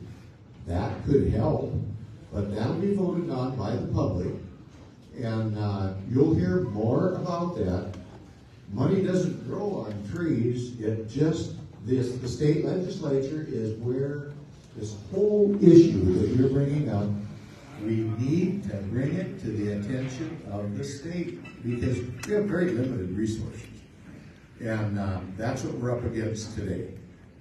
That's about the best answer I can give you right now. If you make sure you contact the right people, if we get the authority and access to the funding, the sheriff's going to get a lot more.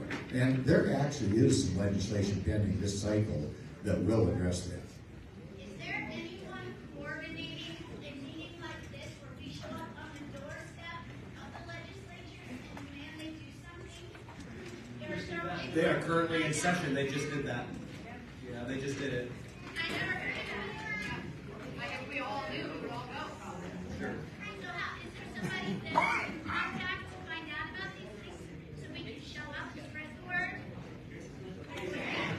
Yeah, I think Sarah's probably a good advocate for that. Sarah Fox right back here. Just to piggyback on that, I live here in this county. I've lived here for 19 years, and I don't like paying taxes. Right? But the reality is that when we talk about this kind of stuff, the Thurston County Law and Justice section of the budget is like most of the budget.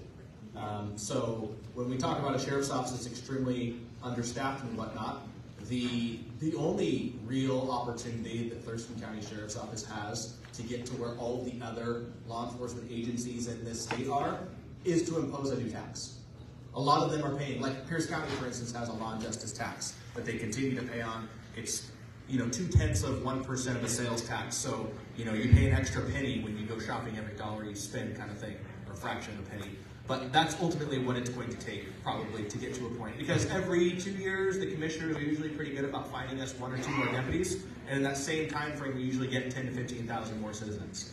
And so it just becomes a cycle of always falling behind.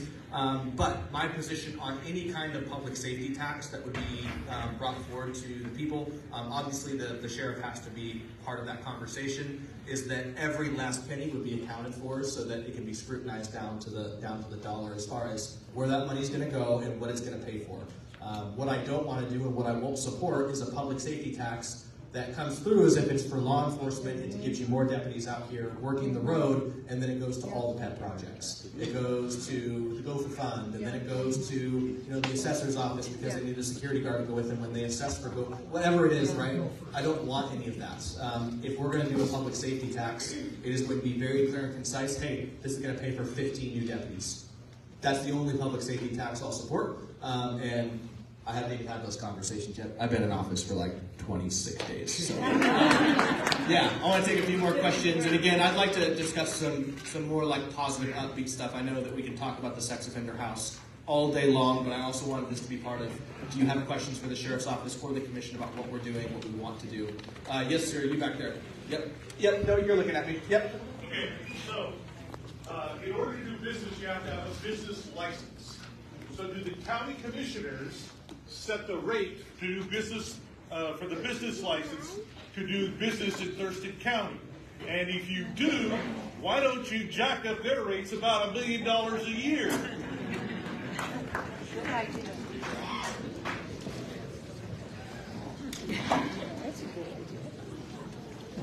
Well, we're a subsection of the state for one thing, so a lot of it comes down as, just like if you want to get a concealed weapons permit, we don't set that rate.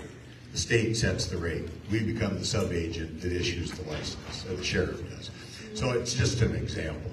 And we're not allowed to make adjustments that affect one business more than every other business. It all has to be fair across the board. Even though the state's not being fair to us, when we play, we always have to be fair. So it's the rules that we have to follow.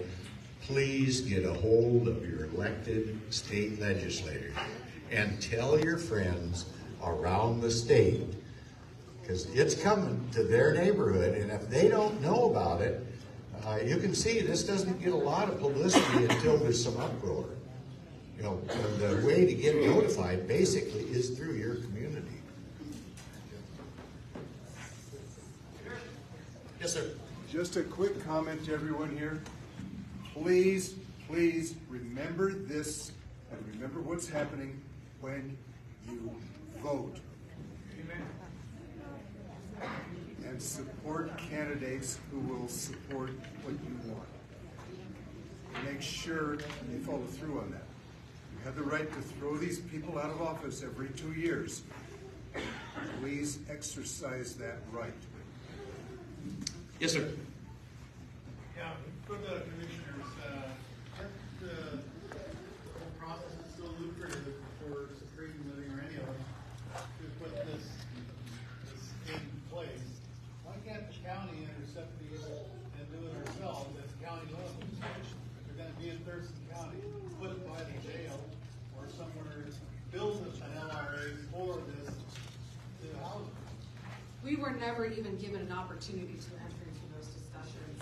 That was one of my main questions in June when we were given a presentation about this, is why isn't the county being engaged about this? If we're the ones being faced with the burden, why can't we decide and why can't we have a benefit for our, community and decide where to put a facility like this? We were never engaged in any such conversation with the state. We found about this again from a community member, and I think that's what we've been fighting with our legislator right now and trying to enter into discussions. Is why were we never given an opportunity to have the discussions, or at least a discussion on where. If you don't want to contract with the county, that's fine, right? But at least give an opportunity to decide on where this facility should go. That's going to be safe, where there are going to be resources. Like we've heard, this area is lacking on resources on a lot of specific areas. And we have been really trying to get these answers from the state, and we just haven't really been able to get any such answers. Yes, sir.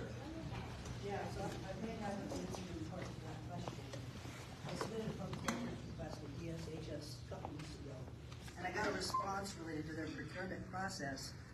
They did not go out to bid for the contract with Supreme Living, meaning they didn't do a competitive solicitation, which means there was never an opportunity for another organization or county government to bid on that contract, even though the statute related to sexually violent predators specifies that they were supposed to do an RFP, which is a request for proposals, so that people could compete, so that organizations and governments could compete for that contract. So you're absolutely right. You never had an opportunity because they entered that contract directly with Supreme Living without competition. Okay, do we have any non-9-0 sex offender related questions? Yes, sir. So we say every 7 deputies on duty. Is there always a canine unit that's on duty, or do you call them up as needed even if they're off duty? Typically, we have almost 24-hour coverage.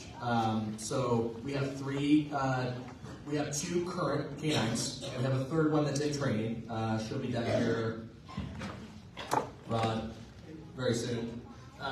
She'll be done very soon, and then the plan is to get back to where we have our 4th canine. And when we have our 4 canines, I think right now are we doing day shift and night shift between the 4 of them? 0800 to 1840, and then a 1820 to 0500. Yes. So there is typically 3 hours of non-coverage of canine, at which point any canine would be subject to call-out. We also have access to all the other canines in the county, so we pool our resources together. So if Olympia doesn't have a canine on, we'll send one out. Tumwater will come out for us. So we have a lot of dogs in the county. Thank you. We're adding more. So, yes, ma'am. I just wanted to say we had a meeting-built playground in Maytown last Saturday, and Sarah Sanders came out and joined us and our work party support the community. We're going to have a grand opening this coming Saturday, February 4th at 11 o'clock. If anybody would like to come for our bird protection ceremony, we'd like to invite our local vendors and conferences to join us as well. We're going to have hot dog feed, and it's going to be another time where our community can get together and show that we can also get together for good things, not just when we're mad. And I just wanted to let everybody know that that will be happening. So. Thank you. Send me a message and I'll go. Yes, sir. I have something positive. We can all count on this group of gentlemen here to show up if we need them. And as that here, and our neighbor, an instance. Was it last week, week before, the last job was hanging out around the espresso shop, and we ended up getting chased across town by the Chronicle police. I think the sheriff's office helped out with that too. I believe so. So, yeah, I know that you guys are there for us. Absolutely. If you call, we're going to come. And some of the members of the community are there for you if you need us too. I appreciate that. I know they do too. So, sitting down. Yeah, right there. Yeah. I am looking for clarification. A lot of us are working on our land during the day, so is there like this gray area? If they come on my property while I'm on my tractor doing manure work and they come at me, I I know my rights, but can you just kind of, I feel like in Washington State there's a gray area being outside of your home. Yeah.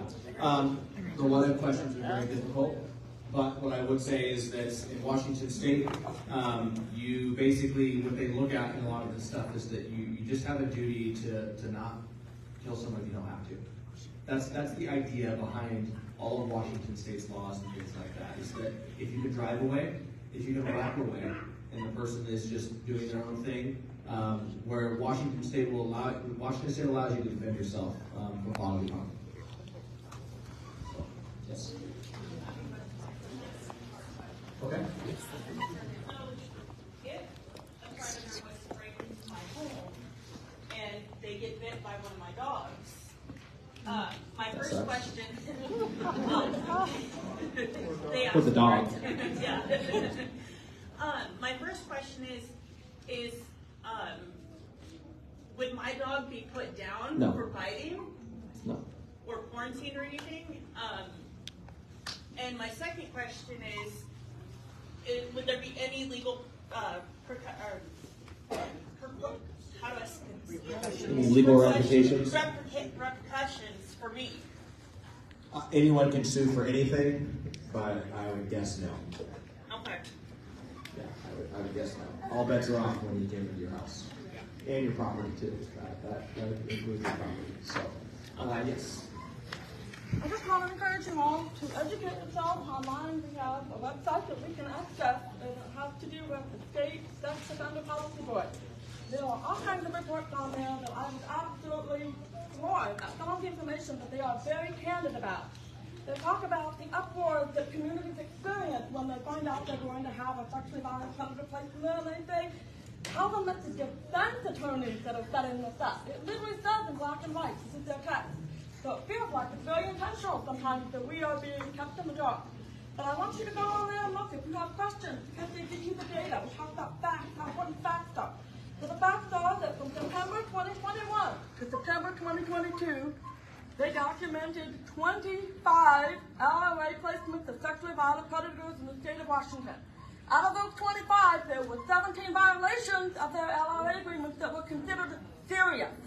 17. So we want to talk about statistics and facts and numbers. So they talk about the normal amount of new citizens for a normal sex offender. This is just what we know what's documented. The normal sex offenders are 11 to 16%.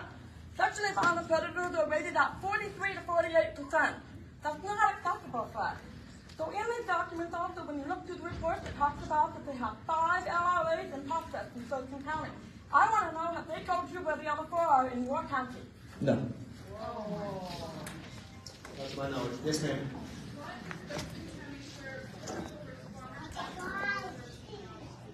Cool. I mean, what I can tell you is that I cannot recall a time in the 8 years I've been in law enforcement in Thurston County where a substantial crime occurred and no one went. We find resources somehow, some way. We will send deputies to high violent calls by themselves before we just don't go. That being said, that is a super subjective question that I'm not sure I can answer. And it depends on so many different factors that it would probably take me all day. I mean, what you're talking about is, if you go onto Google Maps, for instance, and you think about all the different areas where like our stations are, but then is a deputy actually at the station riding, or is he out patrolling? You can basically say that on the Google Maps, our code runs where we activate our lights and sirens usually cut down about 30 to 45% of our drive time. So that's how you can calculate a lot of the times. You know, if you know where one of our substations is or where you live, that's an idea. But then it becomes subjective, right? Are we further away at a different call? If there's only one deputy in the district, some days we have one of our deputies gets back from being sick, and now we have 2 deputies in the district. So it's based on so many different factors that we would have to nail down specific scenarios to actually reach that. Can I add something? Yeah. This is in support of Derek. So last year, so there's one deputy in the Data district, but there's also the Tenino Police Department. Last year, your previous sheriff did not let Tenino PD leave Tenino. Didn't want the help. Sheriff Sanders has changed that, and now we're working much closer. We're working patch to patch, and I want to thank him for that. So, we're working better together already. Yeah, so to piggyback on that, I have basically came in and said, like, our Tenino guys work really, really hard. But there's no secret that Tenino's a small town. They don't pay as much money. And if you don't have enough officers, how do you bring one off the road to train? So the first thing I did was say, well, why don't we just have them in our training? Instead of Tenino having to create their own training plan and figure all that stuff out, why don't we just bring Tenino Police Department in and have them attend the exact same training that we go through, so we are all on the exact same page all the time. And so that's what we did. So Tenino now attends all of our in-service training. That is the goal moving forward. And to me, that's the best way to build a good relationship with the city of Tenino, and also make sure that when our police training can be really broad. It can be we've seen some crazy stuff from even big agencies where we're like, whoa. And at one point in time, someone probably thought the same thing about us. The best way that we can combat that is to train together. And that way we're all on the same page and doing the same stuff. So yeah, we're looking forward to building a better partnership with Tenino. Absolutely. Yes, ma'am.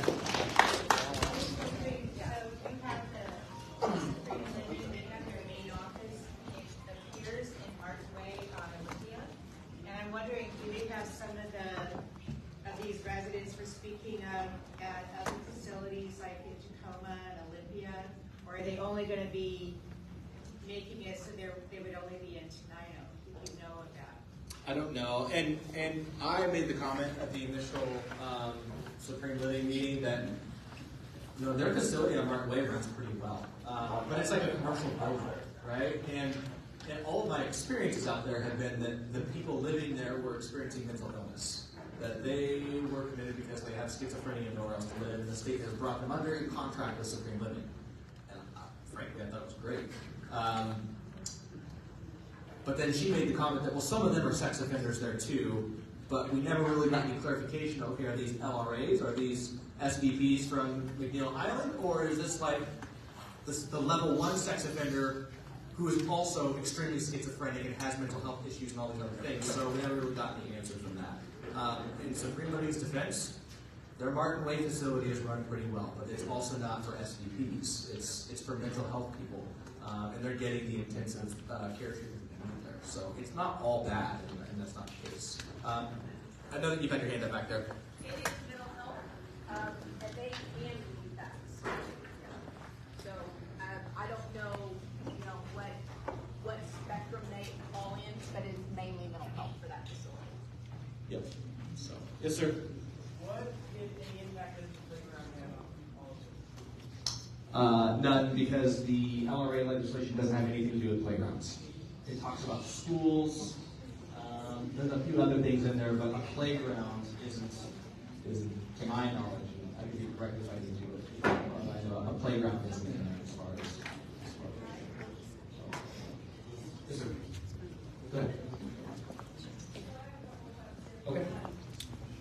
First off, when I was in college, we got to go on a fun field trip to McNeil Island, and we were told that, I mean, there were strict rules for us before they even let us get on the boat.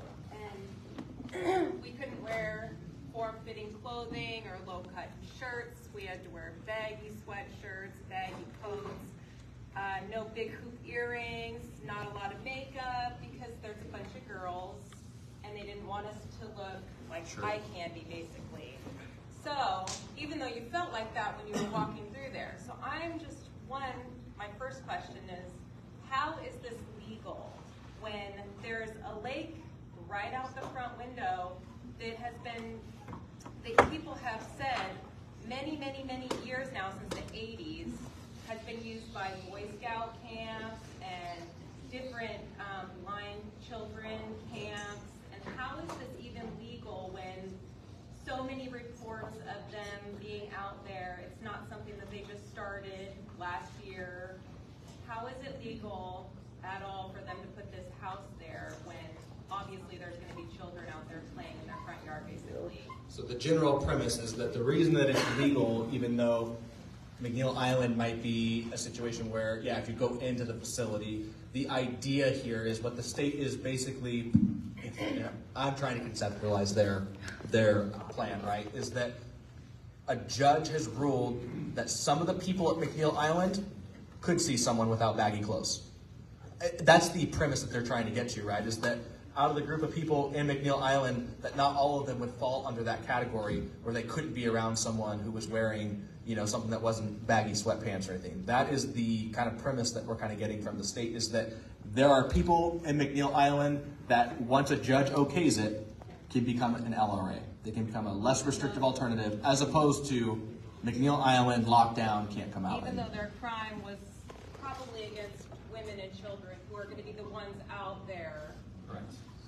Yeah, okay. And then I have one more after. Yeah, and DOC knows, they actually listed that as well as one of their concerns. They said that it's directly in front of a proposed residence, appears to host lakefront activities. So they are aware of this, they listed this as their concern, and again, the court decided to sign off on this. Okay.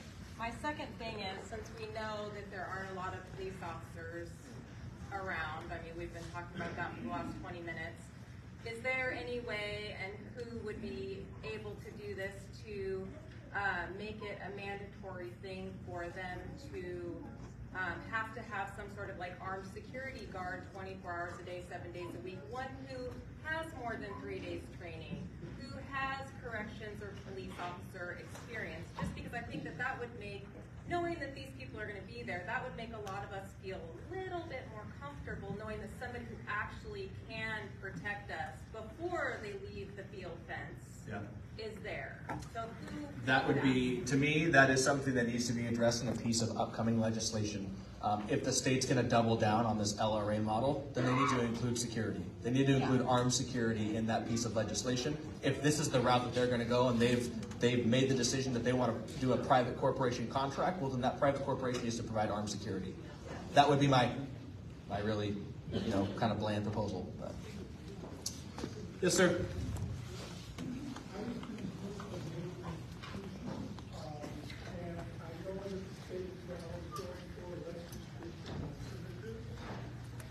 Sometimes the facility that they're currently in is the less restrictive alternative.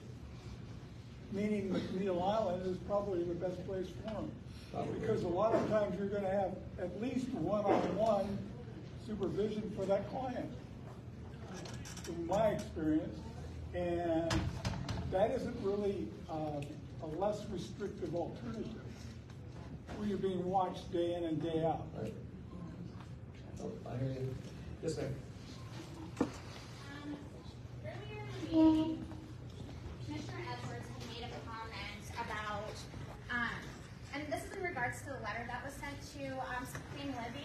you made a comment that the regulation, I believe you're referencing Senate Bill 5163 that was enacted in 2021. Is that accurate?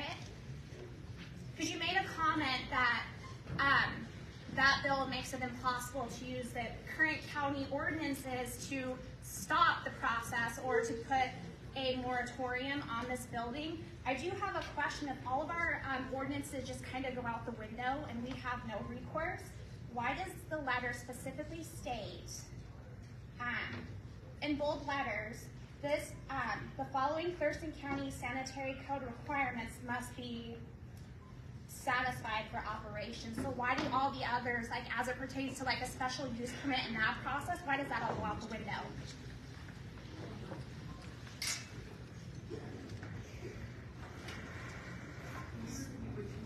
Because he specifically said that all of our ordinances, zoning codes, and all of that goes out the window.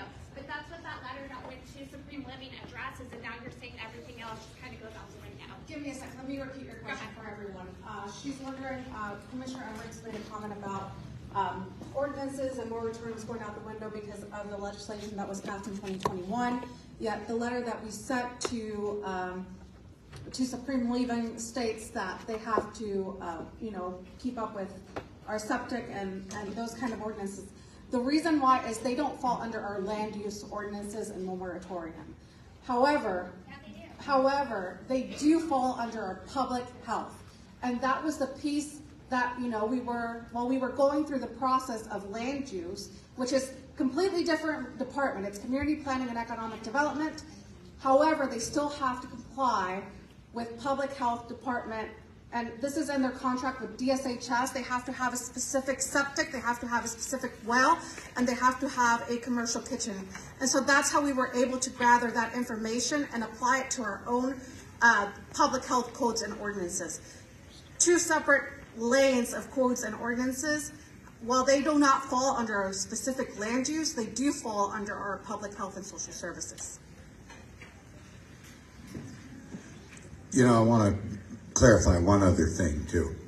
It was brought up that maybe those that aren't here maybe aren't interested. I can't say that, but I have been up to the legislature all week, last week, talking with all of our elected officials at the House and at the Senate that represent this area. I can assure you this is very much on their radar. They are not here tonight, but when I say give them a call, they need to hear how concerned you are. But I can tell you they are paying attention and working with us in developing legislation that can solve this problem. Much too in-depth for me to try to explain each paragraph as we go along here, because these laws are very complicated. But I just want you to know they are working on this. Our folks right here locally are very much engaged on solving this problem. Can I just follow up on that? Because I did spend time trying to piggyback off maybe what you are referring to as a legislation. Did you get, I do have a policy of trust but verify. Did you get, and can we find out if you do know, and if not today, then somewhere down the line, where it says in any of the WACs or the RTWs, is that where that says that all codes just go out the window? Because as a county, it seems like we do have a right to, while they do have the right under the fair share principle, they do have a right to be here. I don't remember reading anything that says you can't regulate how they come here. Okay, without getting into that, if you will refer to the legislation that is enabling this, okay, well, you'll find in there, read the whole thing, because it is in there that they supersede all of our zoning and building codes. They didn't say in that legislation that these people could drink out of a dirty mud puddle or didn't have to have certain kitchen issues. So that's where we're using that as a lever to slow things down. We have a 3-stage plan on this. We have a short stage plan, which is try and slow them down so we can work on this. and then we have a medium stage, where is that going to go? And then we have a long-term stage, and that is get the legislation changed. And that's what we're working on in the long run. We've got a short-term plan, long-term plan, basically. So that's where we're at. It's in there. I guarantee it. I guess I could look it up if I have a second. Maybe the chair's got it here. Here, yeah. So it's under RCW 7105, it's the release to less restrictive alternative. It specifically says, and I'm looking here at the Attorney General's opinion, so that's kind of where I'm reading from. You're on 71, just to be clear, 71.05? Yes. Okay. So, and this is from the Attorney General opinion that was released on July 27th, 2021. The state reserves exclusive authority to decide where SVP committed under RCW 7109 may reside. So that very specifically gives the authority to the state to decide, and basically does not allow the county to place any specific ordinances to basically dictate where, you know, where they can be placed or not. Yeah. So in layman's terms, the state basically looked at that and said, you're not going to be able to tell us that you're not going to have an LRA in your county, or that where an LRA can go. However, there is a provision in there that says public health and stuff still has to be considered, right? Like fire codes and things like that still have to be considered. So that's where the confusion lies in between whether or not the county can create ordinances to prevent this from happening, and where the county can still say, you know, you have to have the proper septic, you still have to have a roof on the house, right? That kind of thing. So, what's that? It's not included in there. That's all dealt with through DOC and DSHS. I know, yes, sir. Yep. I think it's important for everybody here that we put some truthful history to this, so you understand how we got to where we are today. My name is Bob Schilling, and I'm the former head of Section Kidnapping Offender Unit for the City of Seattle. I retired back in 2016 and ended up being the head of crimes against children for Interpol for 3 years. So I know this subject very well. Back in 1986, when Diane Balashotis was killed in Seattle, people were outraged, and rightfully so, because she was killed by a sex offender that was on work release in Seattle. So all these legislators got together, we passed the Community Protection Act of 1990, which Gary and I both testified on, and it passed. And what it did is it gave this state the right for sex offender registration, community notification, and the civil commitment of sexually violent predators. Now, California was the first state to do sex offender registration, but we were the first state in the nation to do community notification and the civil commitment of sexually violent predators. And sexually violent predator is a legal term. Once you have completed your sentence, so whatever your crime was that was a violent sex offense, once you've completed that sentence, whether it's 10 years, 15 years, 30 years, if the King County prosecuting attorney or the Attorney General, because King County handles their own, they're the only county in the state that handles their own, the Attorney General handles every other county. If they file a petition to be for sexually violent predator status, that means that somebody has been convicted of a violent sex offense. Now, the filing standards by both the Attorney General and King County make it more than just one sex offense. It has to be multiple sex offenses. That's how they win all their cases, because it's multiple sex offenses. They take that case and then they go into Superior Court, and it's another trial that's held, And if the jury finds that that person meets the criteria as a sexually violent predator, then they are sent to the Special Commitment Center on McNeil Island.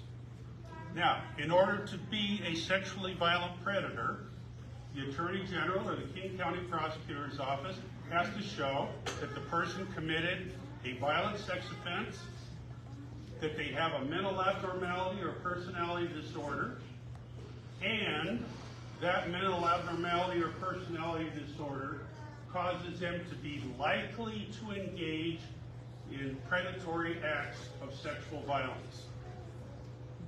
If all three of those aren't there, then they're not civilly committed.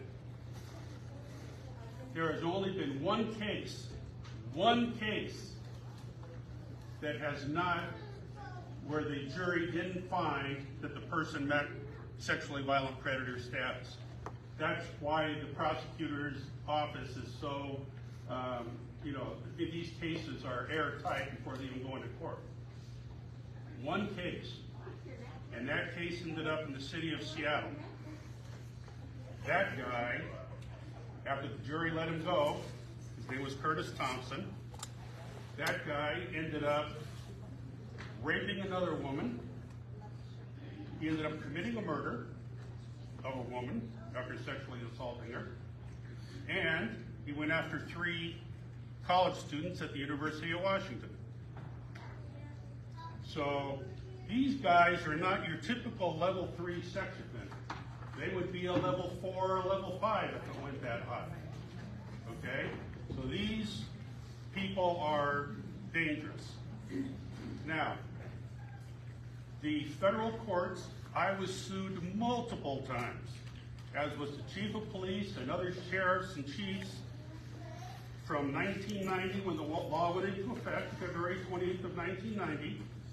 From that time until about 2000, we were getting sued weekly by sex offenders, by ACLU, by all these other, anybody and everybody was suing us over this community notification and civil commitment law. A federal court said that it was unconstitutional for us to put somebody in, not a prison, but put them in a facility like the SCC and just leave them there. There had to be some way for them to progress to be able to get out. Otherwise, it was unconstitutional. So the state, trying to preempt losing our law, ended up creating the less restrictive alternative.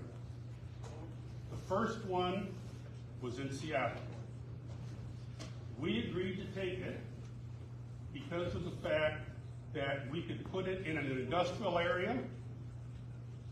The city council would only zone for it if they agreed that we had all kinds of input. We actually project managed it. I did. We put it at 4th and Spokane Street. It's a locked facility. It's as secure as King County Jail. Cameras in there, a fence, cement fence with barbed wire around it. But it's not near anybody's residence. The other thing that we did in project managing in this thing is we made sure that the people that were the chaperones that were in there had a Seattle police radio. So that way, if one of these guys took off, they had immediate access to the police. They didn't have to go through 911. They just got on the radio. They had been trained to use the radio. They got on the radio and they said, this is SCTF, Secure Community Transition Facility 1. So-and-so has just left our custody. Boom. Police are right there. Now, it's a little different being that we're Seattle. We have lots of police, around, and it's a lot better response time than, unfortunately, in the counties, like here in Tenina. But, huh? Yeah, well, exactly. So, I mean, there's all kinds of ways that this can be handled properly. And the fact that our colleagues from the SCC aren't here, who I know a lot of them, and they're very good people, which surprises me that they're not here, but that's a shame. My 3 grandkids go to this school. I live in Lacey, but my son and my 3 grandkids live here. And I'm concerned, because you just don't put these type of people in a house and say, okay, some private agency is going to be responsible for taking care of this. It needs to be the state doing it in cooperation with the citizens. What we did when we put this facility at Fort and Spokane, I went and met with Starbucks headquarters and all of their employees. We met with all the businesses around there well before the place was even built, just so that they knew, so everybody had their input. This is crazy, you know, to be blindsided like this. Oh, guess what's happening in 3 days? I mean, that's unrealistic. And I would sincerely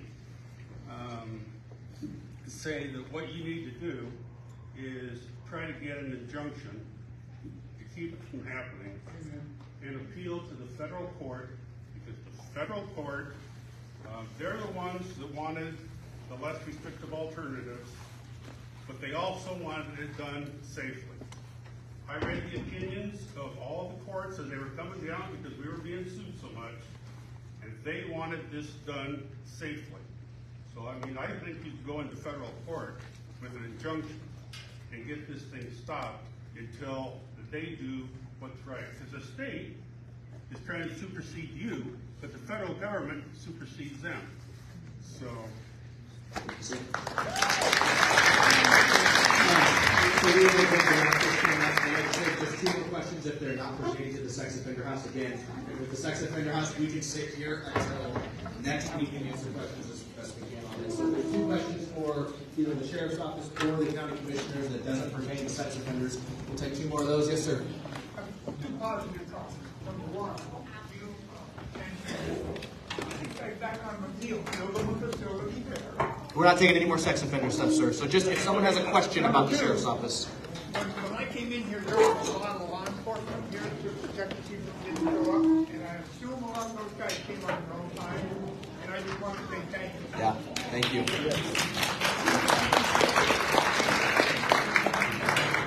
Nobody wants to pay. Yes, ma'am. So they need you. I just want to say that, you know, our county commissioners and our sheriff's office are the last men and women standing. And we appreciate you. And I think that everyone who appreciates them should stand and give them a big round of applause.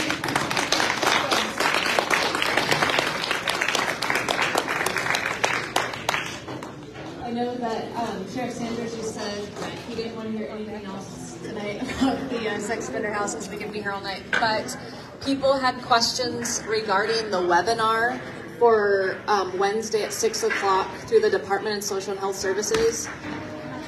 I do not have that link to the webinar. I think the best thing to do is contact DSHS and ask them where you can get the link for the webinar for this Wednesday at 6 o'clock. That is the only information I can give you right now. But it's on I put it on the Facebook. Okay, and we do have that Facebook page called The Residents Against Supreme Living. We take questions on there. We like facts. But like Wayne just said, the link is on there, and I encourage you all to engage in that webinar.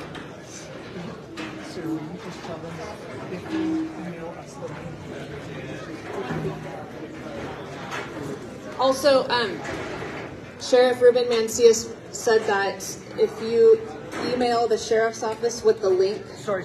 Oh. If they email us the link, because they email us the letter that they have shown up today, we will email the link. Great. So if you do have the link to the webinar for Wednesday, and if you email the Thurston County Sheriff's Office, they will post that on their page so you guys can also attend. Thank you.